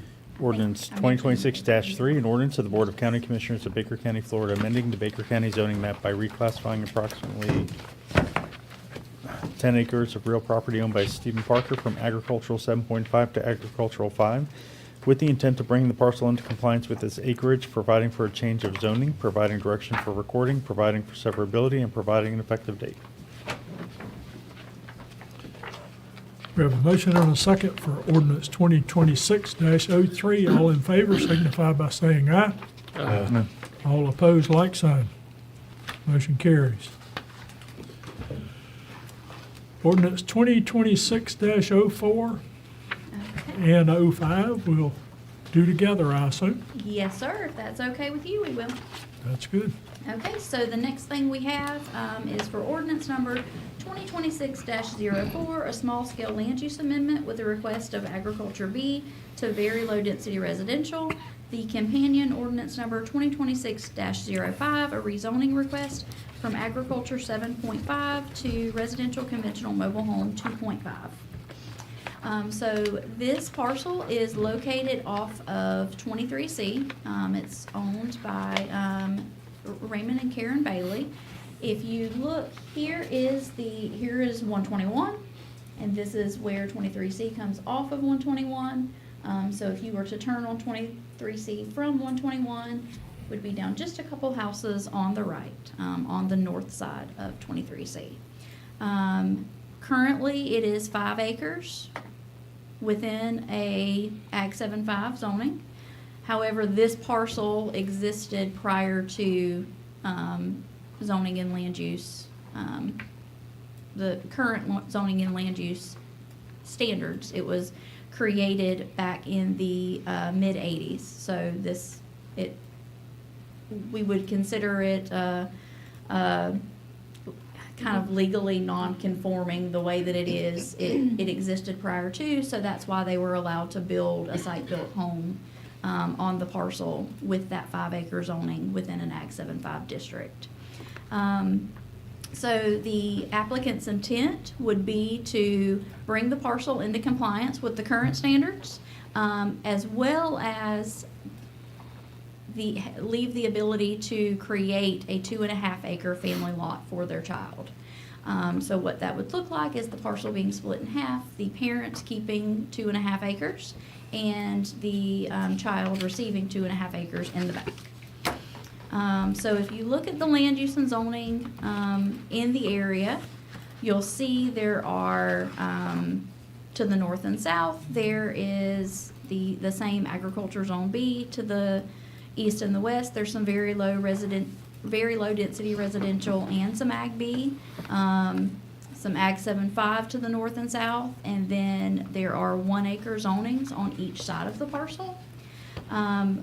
While talking to the applicant, it was not their desire to open the parcel up to allow for 5 homes with a 1 acre zoning. So that is kind of why we settled on the RCMH 2.5. That allows them the flexibility of that family lot without off the rip allowing for potentially 5 homes. So here you'll see the survey that they've had prepared. So this would be the parents' 2.5 acres here with their home, and this is what would be deeded to their child. There is a proposed easement that goes along the property line there. We have had some discussion, that does not line up perfectly with their current driveway. So you would see that easement, the front side of that easement, possibly shift a little bit to line up truly with where their driveway sits, so that there is only 1 point of access and not 2. So we would line that up to the parent's current driveway, and then it would extend along the side of the property. Again, like we mentioned before, outside of a family lot, any further subdivision or development would require an additional process based on that request. So staff does recommend approval, and LPA recommended approval as well. Any public comment on 2026-04 or 05? Hearing none, any comments or questions from the board? I got a couple. Yes, please. Couple questions. This easement going to be deeded? It would. Okay. As part of that family lot process, they would provide us with a survey of the acreage that's being deeded, as well as that easement, and then that is the same legal description and easement that would be recorded on the deed. The other question I had, could this property have been done, the family lot provision without this? So, Because it was it's not non-conforming? because it's non-conforming. Because it's non-conforming Okay, now. that's my- So they have to bring the parcel into current compliance then- before okay, they could do the family No lot. problem. Yes. That was my 2 questions. Mhm. Anybody else have any questions or comments? What's the pleasure of the group? Motion read ordinance 2026-04 by title. Second. We have a motion and a second for 026-04. Read Ordinance by title. 2026-4, an ordinance of the Board of County Commissioners of Baker County, Florida, making a small-scale amendment to the Baker County Comprehensive Plan. by reclassifying approximately 5.01 acres of real property owned by Raymond and Karen Bailey from agricultural B to very low-density residential in order to bring the parcel into compliance on the future land use map, providing findings by the Board of County Commissioners, providing direction for recording, providing for severability, and providing an effective date. All in favor of approving ordinance 2026-04 signify by saying aye. Aye. All opposed, like sign. Motion carries. Ordinance 2026-05, what's the pleasure of the group? Motion to read ordinance 2026-05 by title. Second. We have a motion and a second to approve 2026-05. Ordinance 2026-5, an ordinance of the Board of County Commissioners of Baker County, Florida, amending the Baker County zoning map by reclassifying approximately 5.01 acres of real property owned by Raymond and Karen Bailey from agricultural 7.5 to residential conventional mobile home 2.5, with the intent of bringing the parcel into compliance with its acreage, providing for a change of zoning, providing direction for recording, providing for severability, and providing an effective date. We have a motion and a second for 2026-05. All in favor signify by saying aye. Aye. All opposed, like sign. Motion carries. Thank you. That ends our public hearing. Does anybody need a break before we move on, or you want to move on? You- You good? All right. Call back to order the regular hearing of the Board of County Commissioners. We're down to proposed non-consensual tow rates. Ms. Sarah Little? Yes, sir. Thank you, Mr. Chairman. Excuse me.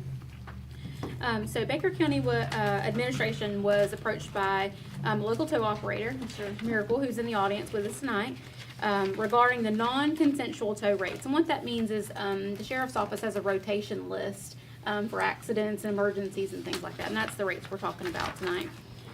So currently, Baker County does not have its own tow rate schedule. In accordance with Florida statute, when a county does not have their own schedule, they are required to use the nearest county with established rates. So Baker County uses the rates of Duval County. These rates are adjusted annually, and from what I can see over the last few years, that they on average have about a 3% increase annually to those rates. We did, county administration staff researched Duval County and Putnam County, and actually talked with FHP about the general, like, statewide consensus on what these rates look like. So we did a lot of research on what would be, you know, a rate for Baker County that would be more suitable for a rural towing distance. Like, that was part of the issue that we're looking at is Duval County rates.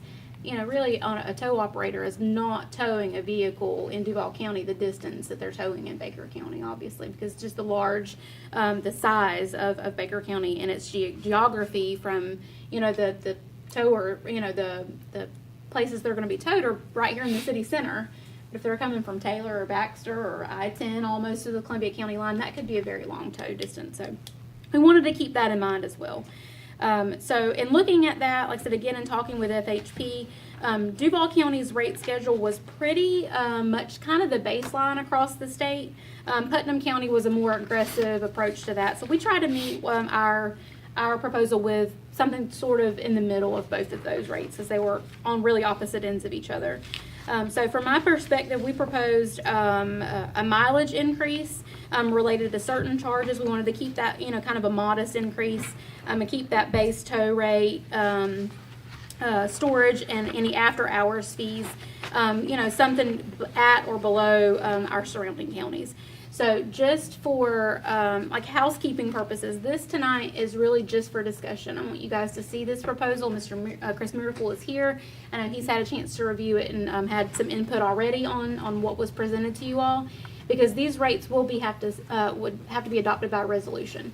So this is not for any formal vote tonight. It's just for us to discuss if you guys like these rates, if we'd like to make changes to it. So just in a quick conversation that I had with Mr. Miracle when I sent him these proposed rates on the Putnam County schedule, which I think was one that we looked at a lot. They actually list out some specialized equipment that we do not, and I think he'd like to see that maybe added into that too. So again, on the third page, you guys can see where I did a comparison. That first column is the Duval County rate, which is the current Baker County rate. The middle column is Putnam County, and then my recommendation is that last column that's highlighted there. Like I said, just trying to keep the rates, where these tow operators aren't losing everything, from trying to go way out on a, 40-mile one-way call. But again, keeping that in mind. And also, one thing that we want to keep in mind also is that some of these rates, and I know, Chris, you could probably speak to this too. I'm sure you probably want to speak, but some of these rates in Duval County are only loaded rates. So that means when they're only being paid to load the vehicle up and then drive it back to where it was. In Putnam County, some of them were round trip costs, right? So that's one thing that we need to identify tonight too, because I did not make a recommendation on that. I feel like that was really, we could argue it both ways, right? I really wanted to open that item up for discussion tonight to get some direction from you all. But again, like I said, in direction, some advice from the tow operators as well. So, like I said, just for discussion tonight for us to talk about it, I think, Mr. Chairman, if you would allow, I think Mr. Miracle would like to have some comments as well. Mr. Miracle? Yes. Good afternoon. I know y'all tired of seeing me sit over here all afternoon. So, in that proposal she had sent, there was some questions and concerns. That Duval rate is not the accurate current Duval rate. That current rate that we are running off of is actually 500 and some change, not the 385. I don't know where that number come from. That was from Lieutenant Eads with FHP. She sent me that via email. I can share that with you if you'd like Okay, to see yes, that. yeah, because that's not the rate they have given us, and I actually attached a copy of email of what they sent us to for what rates we go by. You talking about for heavy duty? Yes, that the very bottom there for Class C. Yeah, heavy duty. For 385, that's not our current rate. Our Okay. current rate for them is actually at 545.53. And then on, to clarify on that one as well, the Putnam, for that same Class 3, or Class C through Putnam, that would be considered a Class D for Putnam by weight rating. If you look at the very bottom of the Putnam one, it says in there, Class D vehicles, gross weight vehicles, 25,000 pounds or more. That's a semi. So the Class C rating on here is not quite the same as what Putnam would have been, so that also, where it was showing the 475 is also inaccurate. Okay. Their semi rate would be the 800 per hour.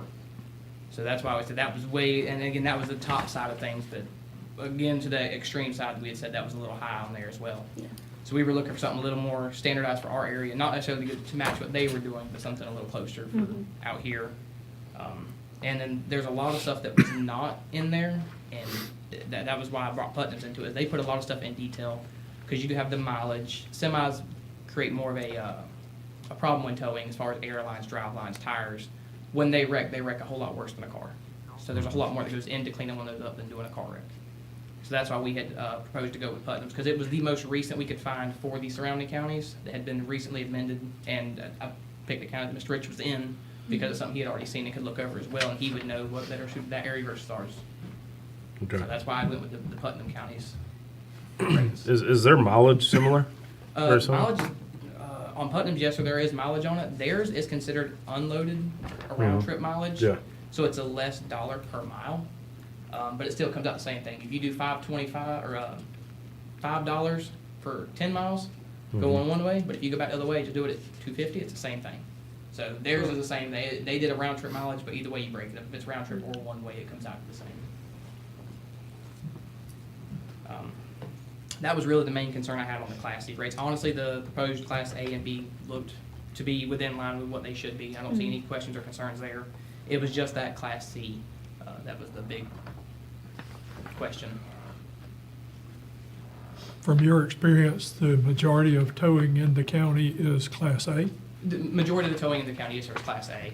And the Class A is more so the residents of Baker County. The Class C stuff is normally your commercial truckers, your out-of-state truck line, stuff like that happens on I-10. We very rarely have Class C calls that are within the county or county residents. Most of that is all your commercial fleets. Questions or comments from the board? The only comment I have, Ms. Sarah, if you'll get with Mr. Chris, and y'all kind of clean it up, so that we're looking at actually what we're going to be voting on the next. This is something we really need to address. It's way outdated. Yes. Yes. And I would think it's, from what I'm hearing, what I'm seeing, y'all pretty well come pretty close on the numbers here. Yes. The items that we're having questions on, if you could get those to, Well, and that was my thing too, Clean of that up. using the Putnam County one, was that they already have an ordinance that's got most of those things outlined. And again, but we can adjust those rates on what they have on there and get more of a fair number for out here. But that, most of their stuff is already in that. yeah. And I would agree with the rates here. It looks like we're trying to be moderate. We're not trying to Correct. take I advantage of don't wanna go to anybody. the very top, We're and I'm just not trying trying to to do be- what we have to do to cover your expenses. And that was my other thing We're too, somewhere right in obviously, the middle. everyone is aware, it's gotten worse. And whenever I started this process in January of last year. It's even worse It was now. high then, but Yeah. now I'm into Right. tripling my expenses Yeah, just to we run the understand. day-to-day operation, so. But I would agree that I'm looking at it, and I think that we're, as a county, we're being fair, but I would like to see those adjustments on those two items you're just talking about, because most of this Class C heavy duty is gonna be out off the interstate. And that's what I'm saying, that the proposed one that was sent to me, that's a very vague and small description of what the Class C truly entails. The Class C one is the largest section of sub And items I'd on like there, to and there's see nothing that. on there. I would like to send out something I would like to sit down and go over with and make sure we have those things on here where it is current But accurate. what we're voting on tonight is not just for the You're Americans, not it's voting for tonight. all the towers No, here sir. in Baker County. Correct, and I have, Anybody who tows in Baker County Does the same benefits thing. from it. As long as you're on the county's rotation Right, list, which is exactly. county and FHP, which I have been in talks with, Mr. Randy Higginbotham and Yeah. Mr. Ron A&R. I met with them before I came here today, Yeah. to make sure they were in So, agreement with what we were trying to exactly. push, Y'all are the only three, that are on rotations out here. Yes, sir. On You have, there's rotation. other towing companies out here, but none of them are but on only three on rotations out rotation. here. Yes, sir, correct. Mhm. Ms. And that is Sheriff? a list that you have to apply for by the local sheriff's office and for, highway patrol. Yeah, that was my recommendation, is y'all get together, get it cleaned up, and then get it to Rich and get us a resolution put before the board so we can go ahead and move forward with this. Absolutely. We can clean up that Class C for sure. The rest of them looks pretty good. Yeah, one of the questions that I do have is on mileage. Do you guys have a preference on if it's a loaded rate or a round trip rate? I don't like round trip. So, question on the mileage, if I may. I don't like the mileage at all. That's what our hourly should cover. I mean, I don't see a point in charging the mileage on Class C. Now, Class A and B is different, but on Class C, that's why we have that high hourly. Right. There should not be a mileage. No other, FHP currently does not have a mileage rate for loaded Class Cs. That's just for your A and B classifications. Class C is Because hourly. it's covered in your costs. Correct, Okay. correct. Covered in the cost of the hourly. And So- we can scratch that. So Yeah. no mileage on Yeah, that. the mileage, like I said, the mileage on Class A, which is the $6 a mile, Putnam and $5 out here, that would be one-way loaded mileage. We're currently, like on our private call-in, it's $5.25 a mile, so it's not far off from what I'm currently charging anyhow for my private call-ins. Okay. And for this, you know, if for the current residents here, right? Most of the time, like if it's another vehicle or whatever, the insurance is going to pay this. But this Correct, is yes. this is what This is strictly for, helping this- the local towing guys. Correct, because this Try goes to to the meet. insurance side. 99% of what we bill here will be for insurance. Right. Yeah. Now, you do have the ones that are arrests or something along those lines that Sure. do still fall in this non-consensual tow. Right. But, and there, that's the other side of this too, with the fees that they are currently charging, is still a modest fee, where I'm not overcharging what I feel like to the citizen that does have that misfortune of being arrested or something along those lines. Mhm. It's still a fair rate for them Right. as well as fair for the insurance. Right. I agree. Okay. Yeah. Sounds good. Speaking from experience, I've had to use a local tow service. I call Columbia Not when you County. were arrested. A DUI. Clarify, that we know of, it's fine. Columbia County price was ridiculous. I called other people. I used Miracle Tow Service, and you can call around and get rates. These rates are not out of line with what they're charging from other areas. So, Yes, sir. I agree. And that was honestly the reason for the Putnam ones. I found them, like I said, they were the closest to Yeah. the same consistency of what we had and what we face out here. They're almost the same mileage as we are as Yeah, their we got- outside they're tows. That's a why rural we kind of. community also, so I agree Yes, with sir. that. Chris, when you and I talked, didn't you tell me that Bradford County just accepted the Correct. So same? Bradford County is running off Putnam's rates. That was adopted on January 6th. So all of our non-consensual tows for law enforcement call-in are off that Putnam rate, which is again why I was pushing more for Putnam, because right now if I do a tow in Baker County, it is different price than if I do one right there at the 121 line for Bradford County. So that 1 mile difference changes the whole price of the ballgame. Same as Union County. Union County has a whole nother set of rates. So I'm also trying to meet with them as well as getting Union County to be on the same board as what Bradford and potentially Baker's on. Okay. Because FHP zoned them into that geographical area, saying, hey, look, you're closer to here, so you're going to use Putnam County's rates. So if it was something where we could get closer to them, so it's still considered the same for both locations. Because right now, if I tow the same person in McClenny, and then 2 weeks later they get in an accident in Bradford. I told them their bill's going to be higher there. And there's going to be a question on why am I being charged more, and you got a location here as well. Yep, if you'll work with Sarah and get that chart cleaned up where we understand it clearly, we can take action as soon as we get it together. Yes, sir, absolutely. Is it good to go ahead and plan on trying to get that to you on the next scheduled meeting? Yeah, I would- Absolutely, also- yeah. It shouldn't take you and I more than a few minutes on the phone to Correct. sort out what the changes need to be. Absolutely, yeah. I'd say let's get on the next one, because I know there's been a lot of back and forth over a Yeah. while. That's it. Yeah. That's it. We started this in January last year, so it wasn't something we just tried And to make start. sure here. that you share it with all the other operators when we all come to a Yes, and final things. and we're all Mr. Ronnie looking was at going to things. try to be here tonight, but he had his grandson, so he Right. couldn't make it. And Mr. Randy said if he needed to be here, he would, but other than that, he wasn't coming to waste Oh, I time. know He him. had to. I don't blame you. He I do ain't not gonna blame you. come. He ain't gonna So, like I said, they both said they would be the grandson if they needed to come down here. They don't need to as come. a show partisan, they would as well.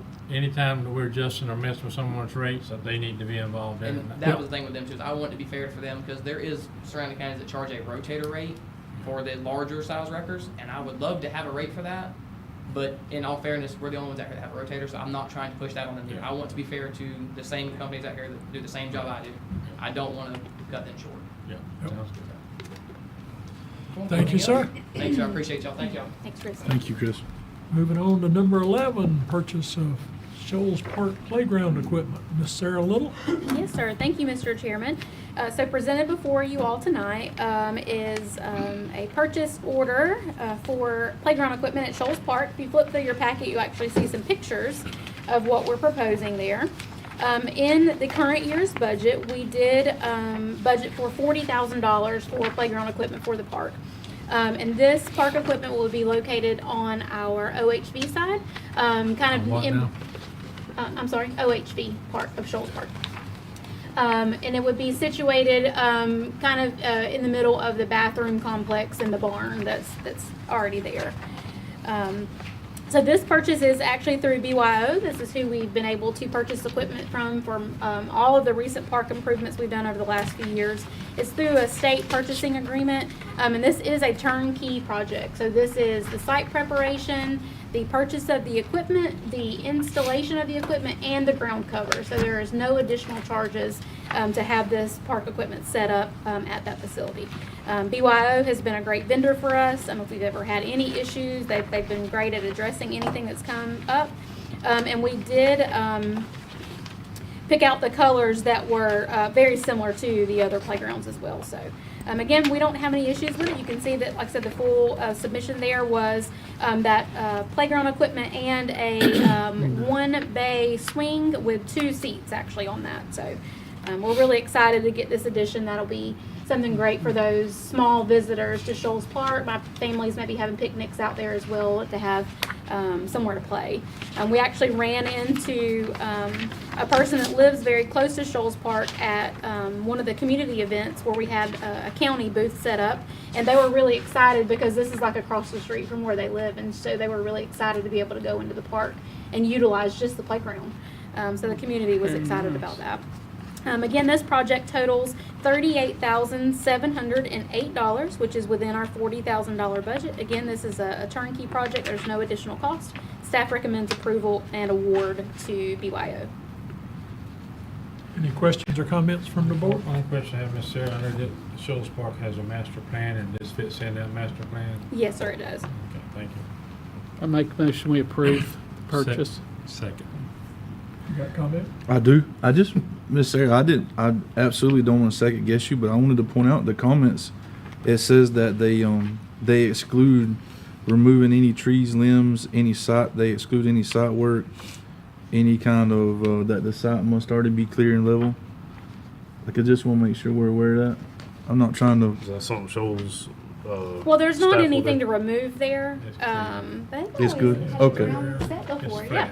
Perfect. Yeah. Okay. Yeah, it's just flat. I agree with you, I seen that, but I know it's, Okay. there's nothing there. Perfect. Yeah, Thank there, you. there is nothing there, and in the project, we can ask that for clarification, but in the past, they actually have done the site Yeah. prep for us, so They we come can and make spray sure the of that. ground and all of that. Yeah, Okay, now I'm good. yeah.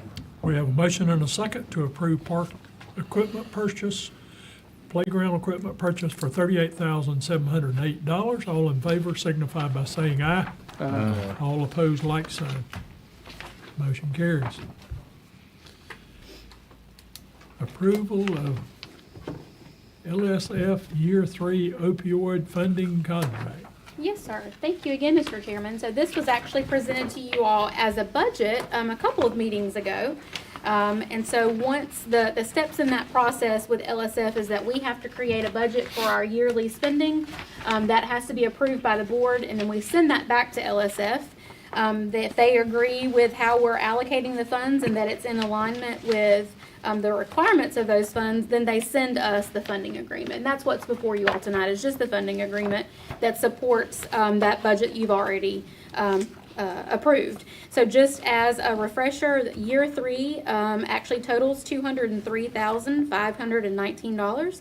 And again, that breakdown is for the Baker County Paramedicine Program, the Baker Prevention Coalition for a peer specialist position that is, these are all existing positions and programs, and Baker Medical Services ROC program, which is a medicated assistant treatment program. Again, these are community partners that we have worked well with. They are very successful in their support of people who are trying to reach recovery. We're very proud of these programs. Bless you. They do a great job. Again, this is just the funding agreement. This is LSF saying that we agree with your request and we are supporting that year 3. Staff recommends approval of the agreement as presented. Mr. Chairman, Yes. is there any way to get the Hope Center involved on this? We actually talked about that, at the last meeting. And so when we had conversations with the Hope Center, there was not a need. We have done that in previous years. But we do have some opioid money in a savings account that we would be willing to do. Not from this funding pot, but we could do it from the county's own opioid reserve fund. I did speak with Ms. Kathy Roden about this, and there is a need for the insurance of the van. Absolutely. It's very expensive. Yeah. And since we helped get We that van purchased the through van. this We did. We before, purchased the van and paid for a they year of would insurance love and to have gas. help with the insurance. So if you Absolutely. would We can get with her and Absolutely. and bring that up and let us do that. Yes, sir, absolutely. That wouldn't Thanks. require any kind of funding agreement The with the only state. thing I'd like I said, want to do is not a payment plan. Mhm. If we're going to do it, let's do a one-time payment for the year. Yes, sir. That's And how then we we can did it look at that That's how every the- year. Yes, That's sir. how he said. Sure. we Yes, sir. did That's how we did for it a before. We just, 2-year maybe yeah, or we something. calculated the Yeah, I just cost. don't want to do a monthly Ab- payment. If we're no, going sir, to do it, that's let's too do a much work. one-time payment. Yes. That's right. We absolutely can. I'll reach out to Miss Kathy this week to see what we Okay. can do for them. I move approval of the LSF Year 3 opioid funding. That's a tongue twister for me. This I'll old second. country boy. We have a motion and a second to approve the LSF opioid funding contract. All in favor signify by saying aye. Aye. All opposed, like sign. Motion carries. Approval of quotes, animal control, painting, and pressure washing, Miss Sarah Little. Thank you again, Mr. Chairman. So believe it or not, animal control has not been painted since it was built 20 plus years ago. And it has been pressure washed and cleaned so much that there's really no paint left on that concrete block facility. So it is overdue for that process. So in our current budget, you all did approve $15,000 for some improvements to the building, which included this project that's presented before you tonight. Of course, the pressure washing and painting. We did seek quotes in accordance with the procurement policy that the county follows. We actually had 2 local vendors and one that was from Lake City that's actually very familiar with our projects. He actually is doing the Ag Center and Fire Station projects at the moment. However, we did get a low bid from a local contractor in the amount of $10,500 from Capital Ground Solutions, LLC. Staff does recommend approval of that quote. And again, with the remaining funds in that, we actually had talked about some new signage and actually maybe some painting on the inside of the building as well, in the office area. And so we'd like to be able to do We that as well. definitely need that. Yes, for sure. Signage, without a doubt, needs to be done. It needs to be improved there. So Inside that's, needs to be done too. yes, sir. Yes, sir. So that's next on our list, and we obviously have enough funding to be able to do what's left of that project. So with that, unless there's any questions, staff does recommend award to Capital Ground Solutions in the amount of $10,500. So moved. Second. We have a motion and a second to award the project of $10,500 for improvement to animal control. All in favor signify by saying aye. Aye.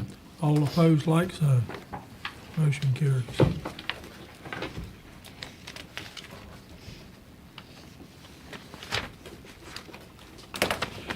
Number 14, approval of TDC funds appropriate for Beat the Heat.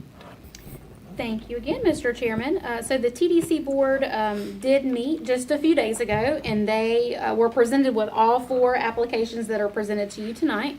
Their recommendation was approval on all 4 of these, but they're presented to you all tonight for formal consideration for funding. The first of that request is for the Miss Sunny Phillips for Beat the Heat Rodeo in the amount of $3,800. Again, the TDC board did recommend approval on this. Miss Phillips actually submitted her application several months ago, but because we had some quorum issues for the last couple of months, her event has actually already happened. It did happen on March 27th and 28th. Was very successful. I live very close to the fairgrounds, and I can tell you they were pretty active down there for 2 nights. And she runs a pretty good rodeo down there. So with that being said, the request for this is for $3,800. You can see as part of the application process exactly what she's asking for on her cover letter there. Again, she came and gave her presentation to the TDC. Her projected attendance is somewhere between 2,500 and 3,500 people. And she had about 100 participants, I believe, in her rodeo. Any further questions, I'd be willing to try to answer the best that I can, but it's presented tonight for approval to you all. Any questions or comments? One question I have is, if we're having a problem with quorum, these things need to be approved before the event. Is there some kind of way or system that this could be brought before the board, superseding the TDC if they're having trouble with a quorum? Yes, sir. When you're doing budgets for events, Mhm. you can't go on assumption that you might get the money or you're not going to get the money. It's not a good way of doing business. Yes, sir, absolutely. So we recommend to all applicants that they really should get their request to us about 6 months in advance of their event. In the past, we have presented that to you all when the TDC was not able to meet quorum. However, this one was comfortable moving forward with the process as normal. I just wanted to make sure, I don't want somebody just sitting out there not knowing if they're going to get some funding or not. Yes, It would be an uncomfortable situation for some people. So this one's already happened, right? Yes, sir, it has. And our logo was on all of her Gotcha. advertisements, and she advertises pretty well outside of the county as well. Yeah, she does. I do have a comment about this. I'm uncomfortable giving money to people that are for-profit events. If they're charging their participants, they're selling sponsorships, and they're raising funds, and we're paying their expenses, I'm uncomfortable with that. We don't do that for other local organizations. And for somebody coming in to do a rodeo, I'm uncomfortable paying their bills. They're making profit. And if they're not making profit, there's a problem there. So I'm uncomfortable with awarding for-profit projects. There's some worthy projects here. As much as I respect the TDC board and their chairman and appreciate the job they do, I don't see how this rodeo directly affects tourism. I don't see why they're a for-profit group and we're giving them more money. So that's my concern with it. Any other comments from the board? Well, being on the TDC board, we're not always aware if they're profit or nonprofit. And I think that might be something we need to change. And because I feel the same way, if it's a for-profit, and you will see one of these are actually, the address is in Baldwin. And I did bring that up at our meeting. And of course, it does not state that it has to be in the address in Baker, but the event has to be here. I still have a little issue with that. And I would like to see some maybe change that it would be maybe not for profit, or really prove that it's for, that it actually brings tourism. I know there's a few events that we do have in the county that actually does. Yeah. Because I'm there, I know where people come from. Battle of Old Lusty, that's almost everybody there is from another county or another state. So I know that one does. And that's not a for-profit event in the first place. So maybe that is something that we need to discuss. If I may, some time ago, the board approved the TDC doing a contract to get somebody to make us a master plan. We still have not, I understand it's coming, we still have not instituted a master plan, and we don't know how any of this fits in the master plan. It does fit in it with the budgeting. There was some questions on our last meeting that we just had, which we have had problems getting a quorum, and we're short a member. I mean, things we couldn't fix. So it wasn't our fault, in other words. So hopefully that's going to change. I think Sarah does have someone that's interested that qualifies, because it has to be a certain, they have to be a certain business owner or something to be able to be on the board. But the master plan is being tweaked a little bit. And that was kind of the problem. It was finished, but it wasn't exactly, there was a few parts that need to be kind of redone, I guess. I don't know. Sarah might can elaborate a little Yes, more on that. Commissioner Hartley is right. So when the TDC met last week, they do have a final tourism strategic plan. The intent was actually to present it to you all for approval at our next meeting. However, there were some questions about one of the items in the plan calls for the hiring of a marketing person as a county employee. So the TDC president, Mr. Jack Baker, actually wants to come and present that to you all. So I don't really want to steal all of his thunder on that, but he does plan to come and present that to you all. The question is, do you want a county staff member or contract that service out? When we started this process, the direction from the board is that we preferred a county staff member because you have better control over the outcome and the products that are produced. Obviously, we've had some changes, in the board since then. So he'd like to come and present that to you all. So if the board's direction is to keep the plan as it's written with the county hiring this person, then the plan is complete. There's nothing further to do with that.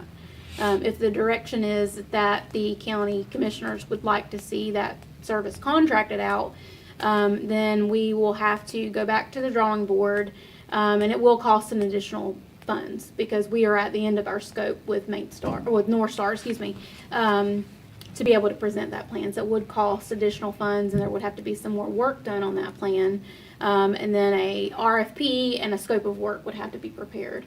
So depending on the direction on that staff member, like I said, we could be complete by the end of this month, or we could be several more months. But to answer the chairman's question, the budget does include continued sponsors of local events. That is something that that's primarily what TDC funds should be used for, right? Is if there's events happening in Baker County, if they truly are attracting tourism to Baker County, that they qualify for that. So with these, Commissioner Hartley is right. There were some questions, especially the one that you can see is not a Baker County resident that's asking for these funds, although her event is in Baker County. She does a lot of business here in Baker County, but she does not reside here. So there were some back and forths about how the TDC board could adjust this application process to have more information on it. There's lots of conversations about that happening, about making this process even restricted to if you've gotten funding once, you might not be able to come back again, or not repeat applications year after year. There's been a lot of conversation. So the TDC does have their finger on that pulse of making this process more accountable for those that are applying for it. So I think you'll see those improvements come before you over the next couple of months once that plan is officially approved. TDC funding is set up to bring tourism and people into the county. Absolutely. And any project that I deem fit that brings people into the county, whether it's for profit or a nonprofit organization, should be sponsored by the TDC.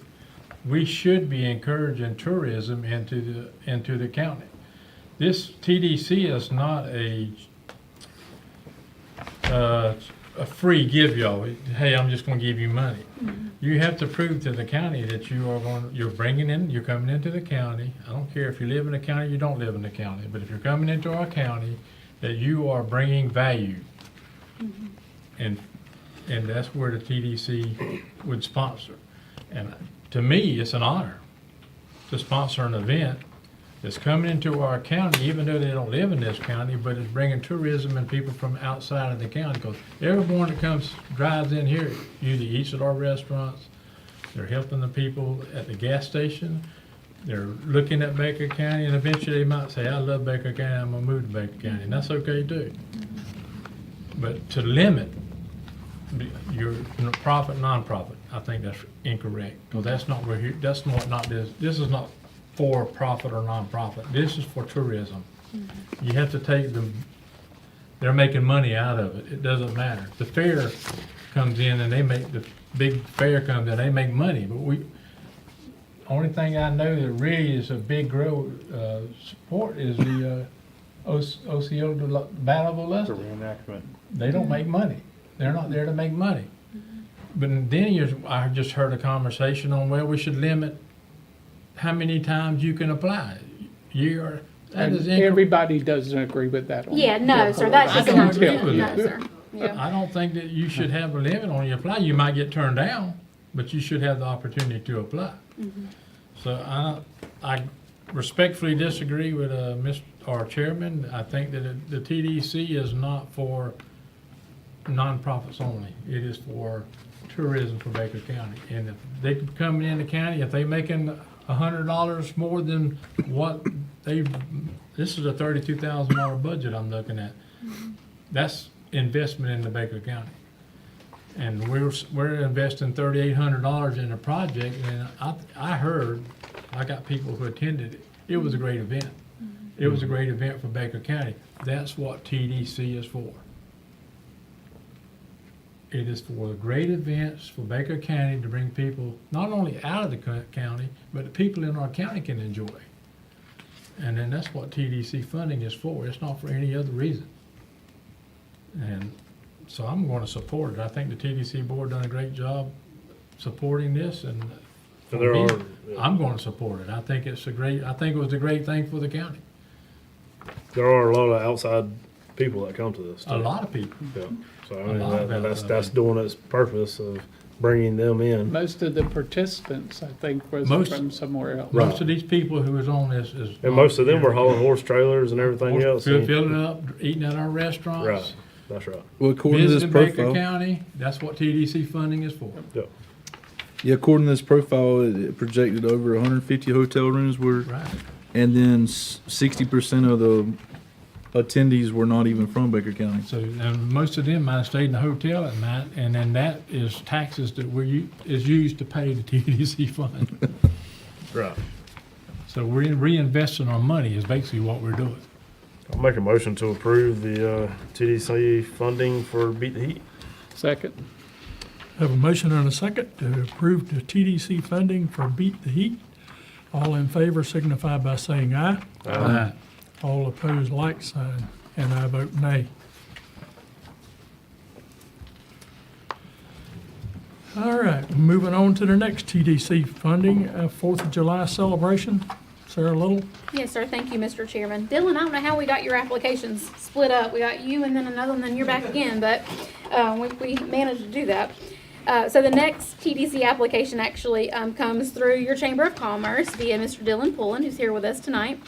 And this is actually for the Independence Day celebration. You will see that Mr. Pullen has submitted a letter that kind of explains the process. And again, he has submitted a complete application and a budget as well. So this application was presented to TDC, and they did approve the request to submit to you all for consideration the amount of $15,000 so that the Independence Day celebration can proceed with their planning and have that annual event here inside the city limits. I'd be happy to answer any questions specific to the application that you may have. It'll be on June 27th. It's the, Correct. I think so. Yes, June Yes. 27th, 2026. I'll be in Mexico. I make a motion, we approve. Second. I have a motion and a second to approve the funding for July 4th celebration. All in favor signify by saying aye. Aye. Aye. All opposed, like sign. Motion approves, motion carries. Approval of TDC funding application for Spring Blossoms Market. Thank you so much again, Mr. Chairman. Again, this application was presented to TDC by Ms. Christina Powell. She actually operates with the business name Little Ladies Events and Entertainment. And so this Spring Blooms Market will be held at the Baker County Fairgrounds. And it is going to be on April 11th. It's just a day event. She's got all sorts of vendor attendees, crafts and baked goods and those types of things is what she's advertising for. I did ask, just for clarification, this is a free event for the community to be able to attend that. So the request to the TDC was in the amount of $1,500, and TDC did recommend approval to submit to you all for consideration. Again, I'll answer any questions if you may have them. Any questions or comments? Only question I have is, if we have a non-for-profit that's doing an event at the Baker County Fairgrounds, do they have an application process of waiving fees out there also? Yes, or if it's truly a non-for-profit or if it's like a fundraiser, I believe they have some exemptions in the Okay, contract. I just yes, want to sir. make sure that if we're doing it, that they're helping also. Yes, sir. Okay. Any other questions or comments? What's the pleasure of the group? Move approval. Second. I have a motion and a second to approve the Spring Blossoms Market funding. All in favor signify by saying aye. Aye. All opposed, like sign. Finally, approval of TDC funding application, Baker Destination Guide. Yes, sir. Thank you again, Mr. Chairman. Again, this one is presented by the Chamber of Commerce via Mr. Dylan Pullen. If you guys remember, a couple years ago, the Chamber had like a really glossy, small little brochure that had a little boy with a blue hat that was fishing on the front of that. I don't know if you remember that or not. So that's exactly what we're looking for in this guide, except we're going to hopefully make some changes to it. So that previous guide actually required advertisements to be sold, and that's actually how they paid for the production of that brochure. So what Mr. Pullen is presenting is a request from TDC funds in the amount of $8,000 so that that guide could actually be redesigned and allow for about 20 pages of just tourism for Baker County, things that are activities and events and locations here in Baker County. And then the businesses would be featured on the last few sections of that page. I think we had about 8 pages or so of that type of information. But that would allow for any business that was interested in being a part of that catalog, being able to participate without having to pay an advertisement fee. And that way, when someone is coming to Baker County, they really get a true glimpse of all of the things we have to offer, not just those that wanted to participate via an advertisement. So it's a great idea. It actually is right in line with what the Tourism Strategic Plan suggests. And it's very similar to something that the TDC has been looking at to market Baker County in, those Visit Florida locations and all of the rest areas and those travel centers and things like that. So he is asking for, again, $8,000 for the production of about 3,000 copies of that Baker Destination Guide. He did have some quotes that he went through the process to find a vendor to be able to prepare that guide. and the best rate came from the Baker County Press. So again, this is money that's staying here in Baker County to help support another local business. So again, TDC recommended approval to you all in the amount of $8,000 to be able to print those destination guides. And we will have a digital copy on that as well. So all of this information can be shared on the county's website and the chamber's website. Really trying to get to a more marketable product for Baker County. Absolutely. And also a QR code Yeah. we're gonna have on there where in case you wanna put your phone there and get all the information, you'll be Right. able to do that. Right. So, The question I have, is it gonna kinda have nice. like Shoals Park? and Absolutely. Yes, sir. or Yeah. Even in the city, Heritage Park, Yes, all sir. this Yes, so information? the bulk of this, Correct. like, it's 28 pages and 20 of it will be actual activities that people can come and do here in Baker Forest County. Service, I mean, Yeah. forestry is a big pull for us out here. Mm-hmm. We need to utilize that. Yes, sir. You know, trails, even they have ATV trails out there, so. Yes, sir. Gonna And- have our historical, Yeah. jail, the library. The library and things like those- that. Perfect. Yeah. Perfect. And Mr. Pullen did commit to sending the TDC a draft version of it also before it went into production, just to, Can you make sure the board gets that yeah, also? we certainly can, yeah. The boat ramp and stuff like that. Anything We're that- gonna put you in a boat canoe ramp. Don't out take there. a picture of the boat ramp we have now. Exactly. So, Yes, sir. The Maybe- last maybe- brochure was very effective. Yeah. It was, yeah. And I see this even being more effective with the technology and things that's being involved with it today. Yeah. Maybe we could do a future version of our boat ramp. that's what I'm talking about. I mean, if we, Mike, if we've got our, we've got Proposed our version. site plan Right. prepared at that point, I mean, honestly, we may be able to, you know. I Have like it- his idea as well Well, look at- of being able to pay for it without selling ads to allow more businesses to be To able to allow participate. everybody to Absolutely, participate. and not just chamber, members. This is any business basically in Baker County. I really like that idea. I think that was very forward thinking of Mr. Yeah. Pullen. Sounds For good. sure. I'm excited about it, and I'm especially excited about keeping the money in Baker County. Yeah. Yep. That's awesome. Yeah. Make a motion to approve. Second. We have a motion and a second to approve funding for Baker Destination Guide. All in favor signify by saying aye. Aye. Aye. All opposed, like sign. And motion carries. Moving on to prior business. FEMA project update. Thank you, Mr. Chairman. So from a FEMA perspective, there are still no updates. We are still not having any meetings. FEMA representatives are not allowed to have any communication. We've not had, like I said, anything for several weeks now, since about mid-February.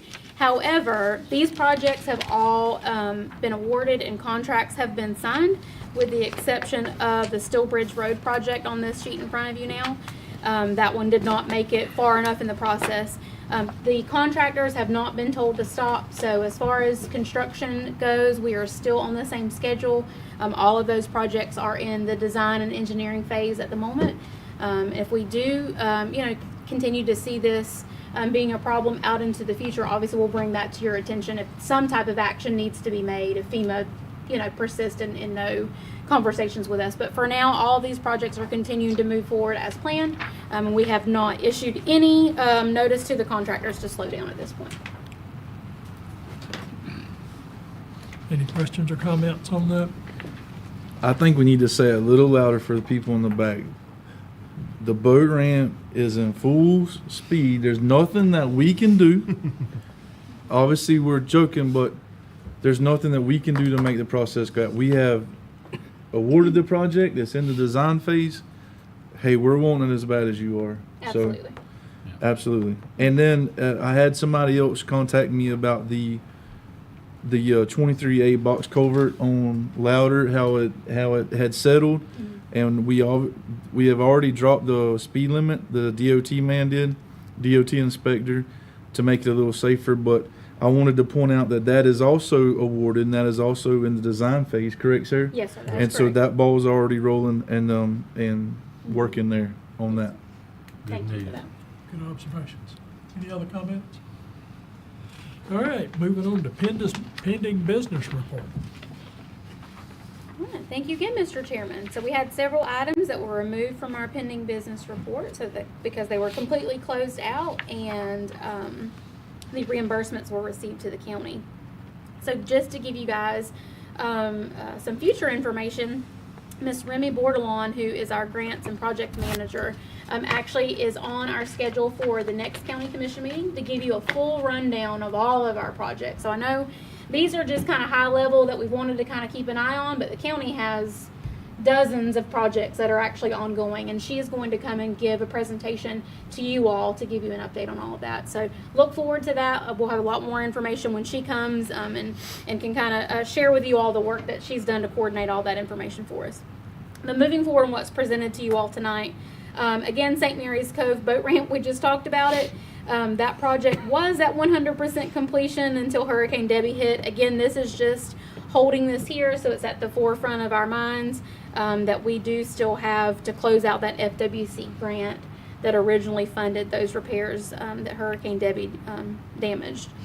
So that will continue to remain on our pending business report until we can go through the reconstruction and relocation phase. FWC will then come out and do an inspection on that new boat ramp, and that will be what will allow this grant to close out. So we've got several years extension from FWC, which honestly is more than adequate for what we have for construction timeline.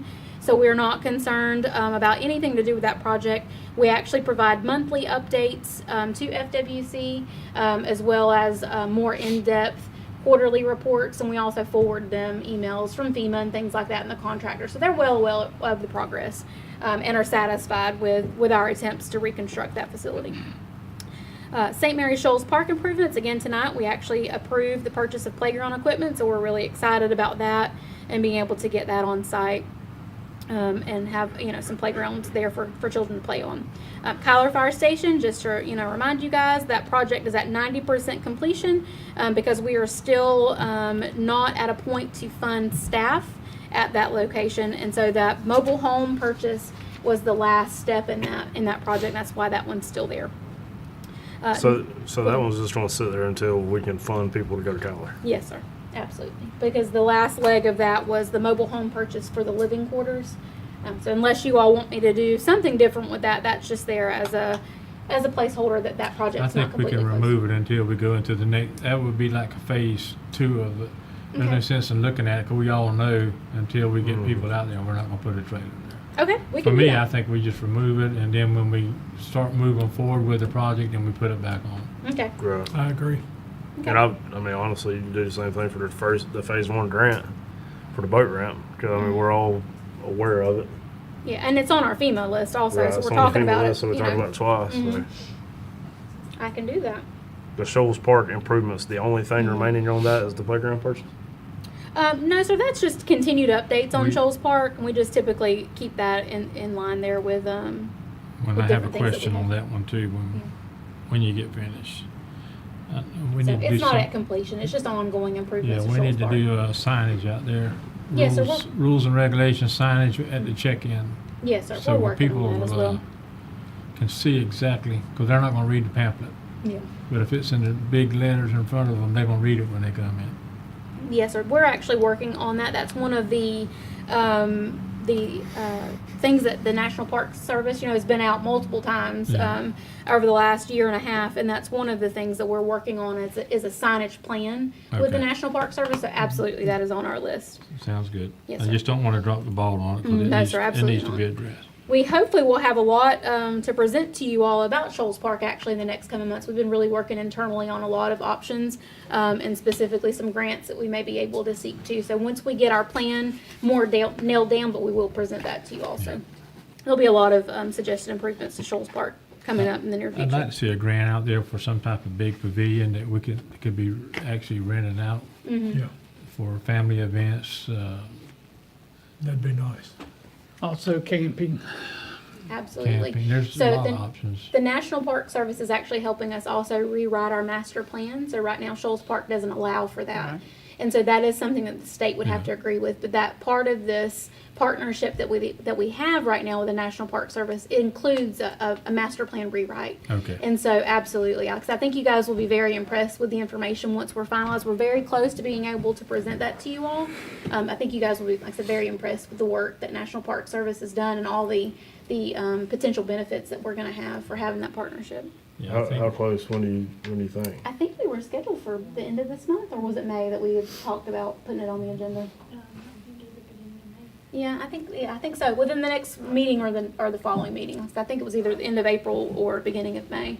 I'll Yes. double check that, but I know It they're just seems close. like all of our focus is always on the four-wheeler side. Well, that's because it's the most problematic. Well, I'm just Yeah. saying, we need to look at doing a big pavilion and all on the other side where it's quiet. Absolutely. One of the things that we're looking at is a better trail maintenance program on that side as well. That's what I'm saying. You guys, I'm sure you guys have seen us out in the community too. We've actually attended 3 community events in the last couple weekends. We've got several more on the books actually asking for community input. We have an online survey that we're asking for citizens to take to tell us about what kind of improvements they'd like to see, and also improvements to or suggestions, about a logo for Shoals Park. So there's a lot of public interest that's going We'll on do a right now for sure. competition and let the kids get involved with that. Yeah, absolutely. We've got a lot of things that are going on with that. Are you so- getting good feedback on those? We are actually platforms? Yeah, we are. Yeah, a lot of conversations. Honestly, the last one that we had was at Heritage Park, and that was the another event that the TDC sponsored that Ms. Shira Callahan came before you all. That was heavily attended. We had a staff of, I think, 4 county staff and then 2 national parks representatives that were there, and we were engaged in conversation all day long. We also had some free giveaways for the kids, so that helped draw people to the table. So, but yes, we've seen great success over the last couple weeks on trying to get that done. Like I said, so big things coming for that one. That it on Shoals? Yes, thank you. Okay. Moving down, next on the list, NAB Sports Complex. Again, we're just waiting for the Little League season to wrap up. For phase 2 to begin. The planned date is June 15th. That's when the power will be cut off to the concession stand and the announcer's booth. There's a whole lot of reworking that has to be done right there. We did do some field work. Want to say a big thanks to our recreation staff and some of our public works staff as well. So on one of the fields, a young man was injured. I think he got his front teeth knocked out actually in a baseball game a couple weekends ago. There was a ridge on one of the fields, and the crew got out there immediately and fixed that problem because it is on one of the fields that still remains that's not been renovated yet. And so they got out there. We had a crew of people that addressed it pretty quickly. And for the first time, and to my recollection, Baker County Parks and Recreation got a positive comment on Facebook about the work that's being done at the park. So I thought that was to be noted. I said they need to frame that and hang that in their shop because that will probably never happen again. But we're really excited to see this phase 2 to begin. We actually have had some conversations about changing out all of the lighting in the facility to LED. And so we're working on some proposals with that, and also there's been some conversations with FPL about having some partnership and helping pay for that. So that is in addition to what we've already planned for. So we are trying to get all of these other things wrapped up, and get that park finally completed with all those improvements that we want to make. As well as, I should add to that, because we talk about NAB Sports Complex, and from us that are working on that, even though we don't single it out, there are actually some improvements scheduled for the Minger Field as well. Batting cages and some lighting. The county itself has already put in some new netting this year. There was a custom backstop netting, about $24,000 that you all budgeted for that we've done. We put a new roof on the concession stand over there as well in the current budget year. So just for the community that may be listening, just because we refer to it as NAB Sports Complex, they're separate, but in our eyes, they're all the same budget and they're all the same project. So I don't want anyone to think that we're not doing improvements to Minger Field as well. Obviously, the bulk of the projects are happening on the NAB complex, but we do have other projects on the Minger side as well that we'll work through. That's right. Miss Sarah, I think we need to go, I see phase 2, what's plans for phase 3? Phase 2 actually would wrap up what our plans were, but there are further improvements obviously That's that could be exactly made. what I'm talking about. Yes, sir. We need to go ahead and start working on phase 3. Mm-hmm. So we ever have the opportunity where we see funding out there that we can go after, or that this board has where we can see that we can budget some more money into them fields, I don't want to stop the process. Okay. I don't want to get to phase 2 and say, okay, we're done, because we're not done. So I would like to see, me personally, I would like to see you and whoever's running the show over there to get us a phase 3 list of projects which we need to start budgeting for, looking for funds for.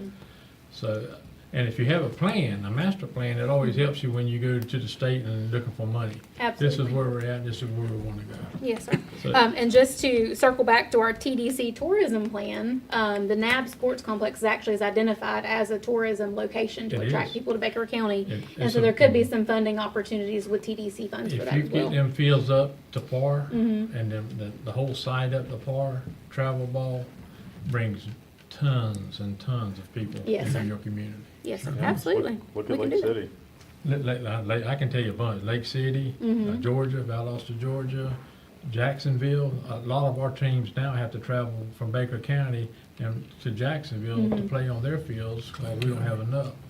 So I think it's a good way of, we're talking about TDC funds, Mhm. it's an investment, because you're bringing, our players are playing here and we get the benefit of it, but you're bringing outside people into our community. They stay in our hotels. They have talked about weekend tournaments. Yes, sir. So they'll be and eating our food, Yeah. doing our gas. Exactly. So that's what we invest in the community, invest in our youth, all at the same time. Yes, sir. To piggyback off that real quick, we did have a meeting with Mm-hmm. Little League officials. I was a part of it. I'm actually coaching down there this year, so I'm kind of heavily invested in the whole thing.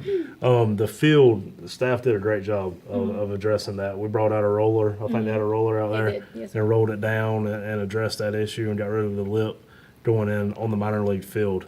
That is actually one of the fields in phase 2 that we are about to address. I want to say they were supposed to be here at the end of this month, maybe the first of next month, to talk about what phase 2 is going to entail. Okay. During our meeting, we sat there and it was some of the things like I think we might be a little over budget when it came down to them finishing everything. And then kind of our request list. So kind of like what you're saying, a phase 3. If we could take phase 2 and kind of encompass everything, because I think the guys that are doing it, they're pretty much good for one more phase. Right. You know what I mean? Everything beyond that is going to be on the county and stuff like that. Right. So right now while we got them, and while they're donating that time, if we can get a little bit more money for it and do it right now, then we can encompass a lot more at this Right. time. And that's what I'm And so that was some of the stuff we did talk about. I seen emails today. I didn't really dive into the emails today, That was but the we have LED looked proposal, into the LED lighting, and that was across the board. Hey, I want you to separate each field out so we can see the total cost. But let's start there and say, hey, if we can get money to do them all right now, let's do them all right now while we're up there doing everything. Well, I mentioned So- that in the last meeting and I got shot out, so Shut down on what? on LED lighting. On LED lighting. Gotcha. So now we're talking LED lighting. I thought it was a continuing discussion. Well, I think the concern at the time was we didn't have the money to do it. I don't think it was No, that I'm we just weren't saying, it weren't in wasn't agreement about with money, it. I was trying to get FPL to help us. Yeah, That's right. yeah. We're gonna have those conversations. There's no problem. If it I affects just the thought it was a rate, joke. yeah. Well, and the The old conversation man throws is, something out, now we ain't gonna do that. no, I don't believe that was how the conversation Young went. I think it people was are talking is about, that yes, LED would require a new Why is rate. these old man always think the young punks is after him? I don't know. Uh-huh. It's I funny how think we're he's remembering separated it too. We slightly got the young skewed. people on that side. Wait. I'm on the old school, I sorry. He's on the I'm old school. included in the young people section over here. That is funny. I think it's a great idea. LED lighting is great. I mean, it's actually better. It It's is. better Yeah, for really your great eyes, it's idea. better for everything, it's better for the kids. Right. So, and it's safe, That's right. and that's the most important thing. And I can't let it go by without thanking our community for it too. First Federal, they're a big yeah. part of this, Yep. and their name will be all over the new concession stand / locker room, Right. field room, whatever. True Fi Credit Union, they've also donated, and I mean our community is really stepping up Yeah. during this time. So I mean we can't let it pass without thanking them too, That's because without exactly them, a lot of this, I mean we couldn't take it as far as what we're taking. Right, that's right. You know what I mean? So good community partners. Our community does a lot to support our youth and our families. That's right. If you don't believe it, look at all the shirt names on the shirts and Yeah. the signs all around the parks. Yep. There's a lot of investment in our youth and our community. Absolutely, yeah. Anything right. else, Ms. Sarah? The courthouse generator will be actually, they will be working this weekend, actually on the 11th, to get that generator switched over so that we won't be disruptive to any county services too. So we're really excited about seeing that. And then the last update that I have, just quickly, is on the community development permit software. I know that we've been quickly talking about that over the last few weeks. We have made some significant progress with ADG. That's the company that was used to create the software. So we actually have a date for the end of May. That will be when the building permit system for our staff to use will go live. In addition to that, it was determined through the last couple of weeks that we will have to purchase a server specifically for the online citizen portion of this. Right. So the original intent was, the way that the proposal was originally submitted, was that it would piggyback off of our finance server, which is not a secure way to be able to do that. And so to be able to make sure that the systems are separated and that we are not having any online exposure to our financial data, we decided to move forward with the purchase of a server. That amount is about $6,800. It's a pretty costly investment, but we are moving forward with that so that we're not slowing down this process. Probably in the next week, we've talked about ARPA a lot, but actually we were at a point now after these budget amendments were made today to be able to talk to you guys about an ARPA budget. So we're going to charge that money back to ARPA because it is free to be able to use that now. So we've got a funding source to be able to do it because it was not originally budgeted for that But if it's project. gonna protect our financial Absolutely. security, $6,800 is a small, Absolutely. Yes, sir. small cost. Yes, sir. So as long as the, Right. sorry, I didn't mean to interrupt. As long as the server is received to the county in time, both the employee portion and the online portion will go live by the end of May. If for some reason that production time on that server, sometimes those things take a while to build. So if that production time is slowed down, then we will have the employee side on by the end of May. And then as soon as that server is received to the county and can be configured, then the online portion would be right there after that. So as I said, it would just depend on delivery of that server, but we've already started that process this week to get that. So we're really excited about that. Thanks to LaDonna and her team. They've gone through several rounds of training already with ADG and making sure that the information is accurate. And so they've put in a lot of effort over the last few weeks. I want to thank them for that. So we're very close to being able to have that product presented to the And community. once the staff gets up where they can get in there and they can run the program real good, I Yes, would sir. recommend that they bring in some of us old contractors. We actually talked about and do some that. type of We- a training day. We did. Yeah. We've already discussed. I do it, Yeah. I do it with Duval County. I'm doing it. Young contractors say they're okay with it. I just laughed. I didn't say a word. I didn't say a word, Commissioner. I didn't say a word. Let me borrow your gavel, Chair. LaDonna's right. We Yeah, talked about bringing them in as a class. Yeah. Not just the contractors, but this is going to allow some of those other departments that have to review things Mhm. to be able to Right. review that way. So Right.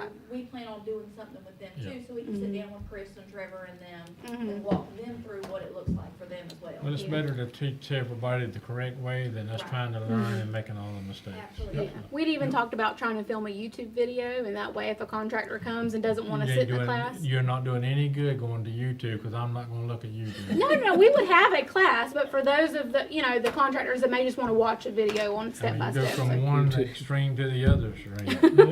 Yep. I don't do We will social sit media. you I think down it's a and good walk you idea. through the process. I don't do none of that stuff. I don't like it. Yes, sir. It's not me. Yes, sir.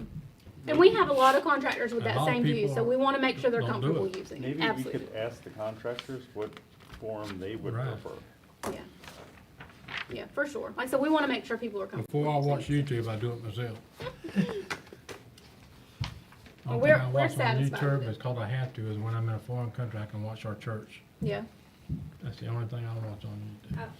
I will say too, for closer in May, maybe even the end of April, there's gonna be some trainings that we all have to do together, Mhm. staff as a group. So there may be some time, maybe that we're closing early Bless you. in an afternoon or opening late, Bless so you. that everybody can walk through those trainings at the Right. same time. Well, you need to do that. Right. Yep, that'd be great.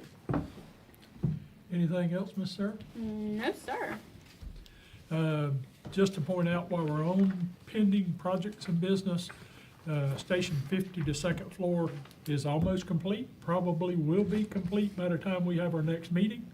A lot of our IT people, a lot of effort's gone into making that come together, and it's coming together nicely. Yes, So sir. just to recognize that we are finishing something up. Yes, sir. Thank you, Mr. Chairman. Expense report over 5,000. No reports for me unless you guys have questions. American Rescue Plan, Phase 1 and 2. No, sir. Again, no updates on that, but like I said, we are very, very close. Ms. Brooklyn's done a great job, like you guys said, on those budget amendments. She's done a fantastic job cleaning up and reconciling this account. We actually have money to spend, and we're going to present you all with some ideas moving forward on those remaining funds as well, and also close out the projects that we've not been able to do so, including NAB. So at your next commission meeting, I would anticipate that budget to be presented to you all then. As county manager, I know you have some things to address. Yeah, just one more, doesn't require board action, just some head nods, but as part of our RFP auditing services process, Florida statutes does require certain members to serve on that evaluation committee, one of which is a county commissioner. The others are our elected officials or their designees. So I just wanted to ask if the board would be okay with Commissioner Mobley serving on that committee. I've spoke with him. I think he's okay with being able to do that. Since he's already been involved in all the auditing processes, we would ask that he be the commission representative on that evaluation committee. I'm good with that. Yes. Better you than them. So no, take some Commissioner. time to think about it. I'll think about it tonight and I'll call you and let you know. Okay, that is all. I just wanted to make sure you guys formally were okay with that. And that's it for me, Mr. Chairman. County attorney, Nothing additional, sir. Thank you. Commissioner Mobley. Yes, sir. I got two things tonight. As far as I had a call about the Ag Center and the new rental rate. It was told that they can't rent it out right now without a cleaning contractor in place. We will have that taken care of in the next couple of days. We'll have it taken care of in the next Yes, sir. couple It's a days. county on-call position, and you do have to have somebody be able to clean that facility. So we had that advertisement running concurrently while we were working on all the repairs. And so I think we're ready to take action on that position. in the So next we're couple of good days. on that? Yes, sir. There should be no holdup there. No, sir, there shouldn't be. Okay, so they can rent it out. Yes, sir. Okay, Yeah, like Kayla just whispered, the interviews are next week. They're on Tuesday. gotcha. Yeah. But we're good now, so that we can rent this thing. Yes, sir. All right, sweet. Got one other item. I got a email today from Noah Leonard. Noah is with James Moore, and it is in regard to our fiscal year 25 audit. I would like to go ahead and put that back on the agenda. Okay. I know we had it under Well, we- prior business. Well, we had the other one, we closed it out. That's yeah. right. Mhm. I would recommend that we go ahead and put it on. I mean, Agree. if it's the majority of the board here, Mm-hmm. that we go ahead and put that under prior business. That way we can at least talk about it, because I know we are right now in April, Mm-hmm. and we have a June 30th deadline. And that's the goal right now. Right. I would like to read the email today that we got. Hello, Baker County. Hope you all enjoyed the Easter weekend. As we move into the April and fiscal year 25 audit procedures ramp up, we wanted to provide y'all with a progress update. We plan to provide future updates before each board meeting. Overall, the audit is progressing well.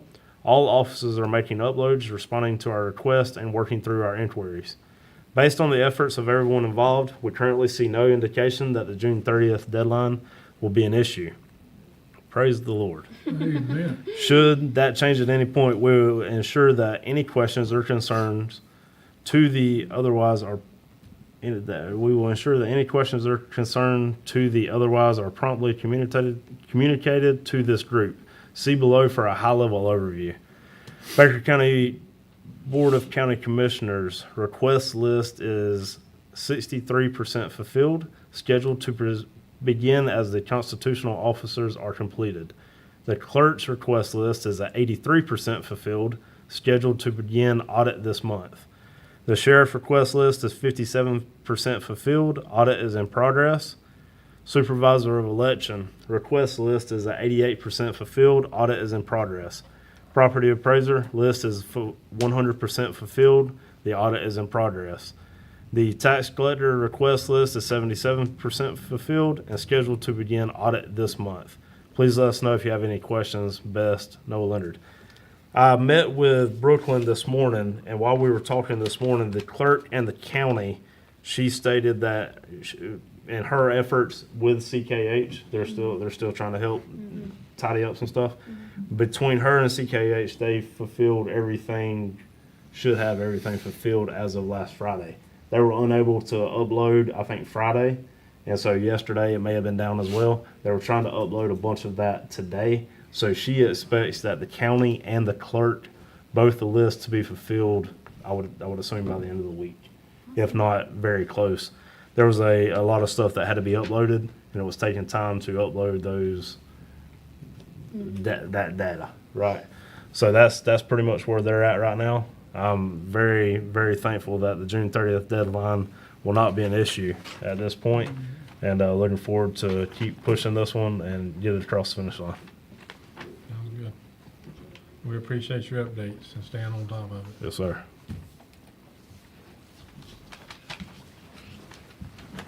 Mike, Commissioner Ivers? Where are we at with the RFP for the extensive audit? Has there been any progress made for that? Yes, sir, there has been. So we do have to have a meeting of the evaluation committee, but the RFP is finalized and advertised. We do need to make sure that the evaluation committee agrees with the RFP document, so we're actually going to do a deadline extension on that procurement process, but it is underway. We don't see any issues on any of that at this time. So I've heard a lot of talking, what everybody has over the past few weeks about the flock cameras. Sarah, can you kind of elaborate on where that come from, where those originated from? Well, the flock cameras are a contract and a program that is done through the sheriff's office. So the county doesn't have. I don't have any information on it. If we had any questions about it, we would have to refer to the sheriff's office because the county is not engaged in a contract on the flock cameras at all. The county's involvement was specific to the school zone cameras, and you all adopted an ordinance that allowed those to be here in the county. However, the sheriff's office holds the contract with that vendor as well on that one. So from our perspective, it was just the ordinance. If you have any questions, certainly we can get the sheriff's office here to help answer it, but that, like I said, that is a service by their office, not ours. A recent email from the sheriff's office said that they were reviewing that contract. Is that correct? That was the school zone. The camera. school zone. Yes, Yeah. sir. Because we were at the 1 year mark, right? Yes. So it's up for review now to see Yeah. the impact that it has had, Yeah. and see if we want to continue with that contract. Yes, definitely had a great impact. It's significantly changed the speed in those school zones, but is it still cost effective for the sheriff's office, I think is what they're evaluating. If you don't think that it's been effective, go sit at a school zone this week Mm-hmm. and see how the people are driving through the school It's zones. slow. Yeah, So, makes sense. It works. Anything else? my last thing, I would like to see, I realize that there's no better avenue for the public to know what's going on in the county than these meetings and, but I guess what I'm getting to is I would like to see some sort of outreach of some sort, a different avenue for us to educate the public. There's a lot of slack that a lot of things that are said about the commission, a lot of things that are said about the leadership of our county that are absolutely false, that are not true. And although we can sit up here and say, well, that's false and I don't care to hear about that, I feel like it is our job to educate the public and to make sure they're aware of what's going on. And so I would like to see that. And Sarah touched on it earlier about hiring a social media person. Mm-hmm. So whether that is, whether that's what that looks like, I just think that it's a conversation that I would like to see the board have, is what are some other ways for the people that are not willing to put forth the effort to gain the facts before they say something or believe something. Is there a way that we can help educate them on what's going on in the county? And there may not be something, but I feel like there is something That's a conversation I'd like for us to have, however that looks. I'd like to see something like that work, but I'm afraid if it's just social media, it's just gonna start a fire that you'll never put out. So that's my concern there.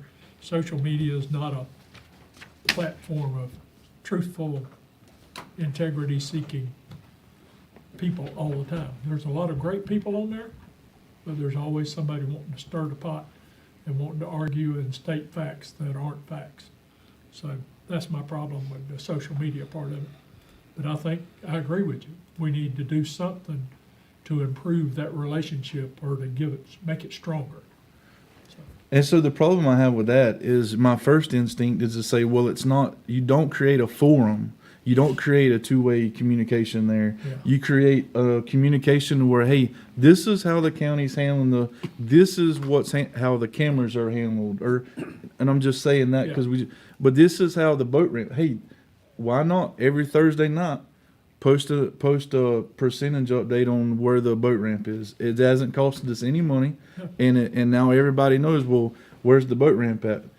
The problem is with that one-way communication is you do exclude the public, you exclude the people that have legitimate concerns or legitimate, hey, I'd like for you to take a look at this, and which I think that's where they reach out to us individually, but I feel like that maybe that's not a forum, that's a announcement type process. You following me? What you're describing is how other counties do it. So like working in St. Johns County, they have a CIO. He helps draft press releases. He communicates with the media. He handles social media. If you look at Putnam County puts a lot of stuff out through different social media avenues. They also communicate with the press, the newspaper. So, and what you're describing is how they handle it. It is one-way communication. If someone has a complaint, the commissioner's email addresses are on the website along with their telephone numbers. If I can, we've been talking internally in our office, kind of that same avenue, because we filter through so many questions that really aren't for us, they're for other people. So we've been talking about two different things. One, social media based, and doing like, whatever we're seeing, a lot of questions this week, do like a fun fact Friday or something.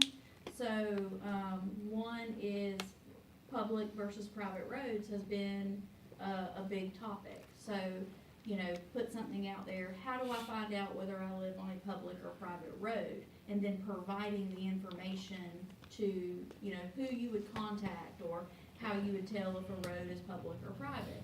Same thing with, how do I know if my property is within a FEMA flood zone? And then provide links for them to be able to go look at that information.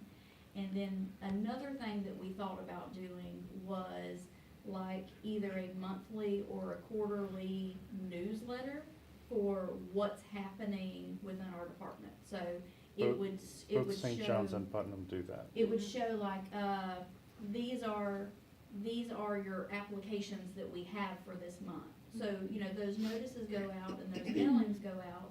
But if you're not reading the paper or you're not within that area, you're not getting that. So we thought about doing some kind of newsletter with those different applications, and then like there was a bridge closure this week, and put that in it as well, and put that newsletter out monthly on social media, and then have printed copies that we can give to the churches and the chamber and different places that people are going in on a regular basis to pick up. So just, maybe we can kind of put those things together. If I can add to that, this is exactly why staff recommendation was for your TDC employee to be a county employee. Sure. So they can do those things. Obviously, their primary job will be to market Baker County. But in a full-time position, they should have some time to also do these things as well. And if you have a person who their education and their skill is in marketing, this stuff doesn't take them long to knock this stuff out. That's their area of expertise. So from our perspective, that was exactly what that position would be able to do. Because right now the public is getting their opinion and their information from where? From gossip, from the Baker County Press. And I'm not saying anything negative about the press. That's where they're getting information from, and 90% of them are getting it from gossip, not from the press. I think it's important. it's how much effort do we want to put into it. You could create an app for Baker County, Florida, and somebody could click on that app and then click on whatever they want to know about it. They could click on permits. They could click on what's happening, what are highlights of last week's commissioner meeting, where's your money going. I mean, You can get ahead of it, is Yeah. what you're saying. where Exactly. You don't have to react to something. You could actually, and it gives you a chance to highlight a lot of the good stuff you're doing, like with the NAB Sports Complex and how you're Absolutely. investing back into the community. But sometimes that message doesn't make it out. I think we would need professional help to develop that avenue. I don't think we have the talent and skill to make that happen today. Well, we probably have the talent and skill but it's already being used somewhere else. So I think that we need different, new. That may be true. But I realize that's going to cost money, so that's where we ask ourselves as a board, how important is it, the public opinion of us, Yep. of this county, of the It may not be leadership? opinion, it may be, how important is it to help educate your public? 99% of the complaints I Informed. see is because they're not educated, you know, Informed. on something, Right, on that topic. on that topic. That's what I'm Right. saying. Right. And we're not going to react. If you say something about us on Facebook, we're not going to react to that. That's not us. Like, we're not going to do that. Right. And public records laws we can't do that because that comment has to fall under Well, the so- public records requirements, and we have to be it has to be retained, and on someone's private page or on a community page, we don't have the ability to retain that record. So that's Many the reason why governments- you won't see a county official respond. Yeah, they via shut social off media. comments for that very Right. reason. Exactly. Because Right. the retention and then monitoring and Yeah. there are actually software companies that have AI that are now monitoring and pulling posts, and I'll just tell you, it's creating a nightmare for the administration Absolutely. side. Absolutely. And the county does have software that archives our pages that are actual, Baker County, pages, department pages. And so all of our information is held for public record. So we have a copy of that. But so you can't go out and just comment on a post because we have no way to retain that. And like Rich said, that's a nightmare because then if you get a records request for it, you can't complete that request. So. I think what you're saying actually goes in line with a lot of the things that we've been talking about over the last few months. We actually have a person that's in a different position, but in his previous employment was in marketing, and he actually has worked on a few things for us and has done a phenomenal job. I'm not saying that he would be that person, but obviously someone with that type of skill set, this information is just, they're usually artistic types, and that's information that can come up pretty quickly. So. Sure. Yeah. I like where your head's at though. It looks like it's Sorry, I didn't mean to take up so much time. That's It's a good That's discussion. what commissioner comments are all about. That's it. Anything else? no, sir, not from me. Only comment I have on that, I agree. I think that education is always the best. Whether you're gonna stop negative comments and bad posts, that's not gonna happen. Right. People don't like you because you're in government. And they're gonna post bad stuff because most of them, that's all they got to do is sit on a computer and post bad stuff. I mean, that's what they like to do. So if you're looking to stop that, it's not gonna stop. The reason I quit I don't do, and I ain't got nothing against the press, I advertise in the press. I don't read it. I don't do social media. I don't do Facebook, the TikToks, the big box and the booms and all that stuff. I don't do it. For the simple fact, I'm not going to take any of that stuff that they're trying to put in your head and you listening to make my decisions on what I'm doing for this board.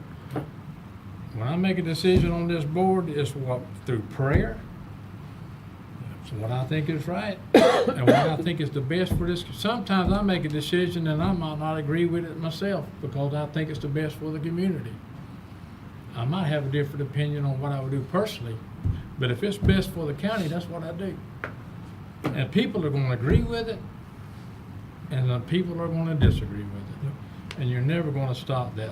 But if you're looking at the education side of it, I would agree with that. I think that we could have a page where if somebody wants to check the status of the boat ramp, they go on there, they hit it, they pull it up. The people in my realm is not going to do that. Sure. You're talking to the younger people. Most of us older people, If I wanna know something, I'm gonna call you. I'm not gonna put it on Facebook or on TikTok or whatever y'all do. I'm gonna call you up and say, hey, what's going on? But that time and date is gone. People feel so more comfortable voicing their concerns on a computer than face to face. They don't want to see you face to face. They want to voice their concerns on a computer because they can hide behind that. Anonymously. And if you think you're gonna ever stop that, it ain't. You're not gonna stop it. Even if you put the correct information out there, to them, it's still gonna be a lie. Because that's just what the world that they live in. And you're not gonna change that. You're not gonna change that realm of people that thinks that everything that government does is bad. Yep. Even though we're up here doing the best we can for them, they still gonna say you're doing the worst. If you don't believe it, look at Trump derangement syndrome. He's doing a pretty good job, but everybody's cutting him down. And I think everybody should pray tonight for the situation in Iran right now, that the things will get worked out and that situation calms down. But if you ever think that you're going to change public opinion on the social media, you're not. Because there's going to be people that's going to be against you just because of who you are. It ain't got nothing to do, and it's not even a personal attack. They're not personally against you personally, and a lot of us take it personally, but it's not a personal attack. It's a government attack. Yep. Anti-government. They just don't like it. Are they going to do anything to change it?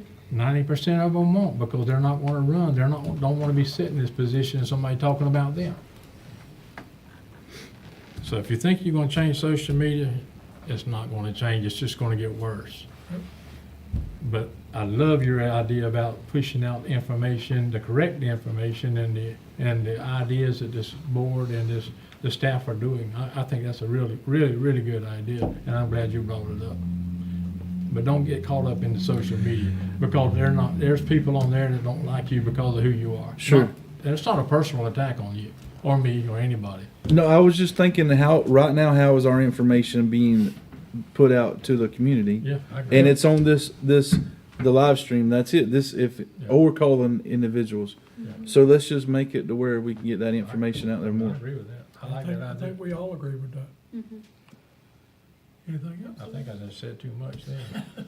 The only thing I want to do is I missed a meeting last time. I tried to call in, and I was in a bad situation where I couldn't even call in. I think in 15 years I might have missed 3 meetings, and 2 of those were because I had COVID. So I want to apologize to this board. I just couldn't. There's no physical way I could have even called in. I was just in that type of situation. And I want to apologize to the people, because I'm here. If I can be here physically, I'm here. And I couldn't, there's no way I could have been here. We're always blessed to have you, your prayers, and your support. That's all I have. Commissioner Hartley? I think most, mine was answered with the Ag Center. I wanted to make sure that was up and running. Make sure that was ready for rentals. And I think that was answered, so I have nothing else. I got a couple of small things. I love the Shoals Park Pavilion idea. If we could get TDC funds or find a way to fund something like that. So we had something, this is promoting tourism in Baker County, and it's here. You can stand in front of it and take your picture. I think having something solid like that is a great investment for the county, and I think it's desperately needed. So I agree with that, support that, and I hope we can find a way through whatever funding route we have to make something like that happen. And I think Shoals Park's a great location for it. The other thing, our fire department is responding to solar farm fires. We had another one this week. We're spending a lot of time and effort fighting solar farm fires. So if FPL wants to support new lighting for the ball fields, they need to understand that we're supporting them. They need to step up and help, either help our fire department or help our communities and be a more involved partner with what we're doing. It's my opinion. And I know that's hard to accept by some people, but I still feel that we're carrying a burden for FPL, and I don't feel the partnership from FPL to Baker County. So I'd like to see that improve. I'd like to see that relationship improve, where we have more of an opportunity to interface with them and to actually get where we need to be in that relationship. So that was my only thing with that. And with that, I think I'm through for tonight unless somebody has a comment. How many fires are we going to out there? This was at the new complex, and it was a good-sized fire. Is this a regular thing you're saying? Yeah, I mean, it was every few weeks or so. They had some issues with some wiring out there that had to be changed out, and but yeah, I mean, for a while it was pretty frequent every few weeks. If you'd like the actual data, I can have the fire chief pull that for you. And But send it that to was you. the old. This is the new fire station, Yeah. the new solar farm. New solar farm, yeah. There was FPL explained it that there was a connection on those wires that were faulty, and they were shorting out and causing fires. But like Commissioner Mann said, this is a new facility that shouldn't have that issue, and we did have a fire at That's that when you last get the low. That's what you get the lowest bidder. Let me ask you a question. Does the solar farms pay taxes? Yes, sir, they do. That's a service we provide to all of our taxpayers. Fire, rescue. The only thing with the solar farm is that they don't require any rescue because there's nobody living there. But we do provide fire service, and they pay taxes to do that. So inspecting anything above what a normal taxpayer does for this county, we should not be, I feel we should not be saying that we expect any more from them because they already are paying taxes for that service. FPL to me, and I've talked to them on several occasions, has always been a pretty good working partner with Baker County. You're newer, so you don't know some of the stuff we talked to them back in the day, but they've always worked pretty good with Baker County. I agree with your assessment that they need to get control of the fires and figure out what's causing them. We got an electrician here, he could probably tell you what it is, I don't know. But the thing is, they pay taxes, so if the chief has an issue with FPL fires, they're a taxpayer, that's his job. He needs to get out there and take care of the fires because they pay taxes just like anybody else. And they're also moving huge battery operations into the county, and they were already hauling them in and setting them up before the county knew anything about it. Now they're having to go back and train our people and explain what they're doing and how it works. And that's different. So we need a better relationship with FPL, and that's what I'm trying to point out here tonight. I agree with that. Any kind of training they need to handle that equipment out there, they should have it. I would agree with that. Anything else? Move to adjourn. So moved. We're adjourned.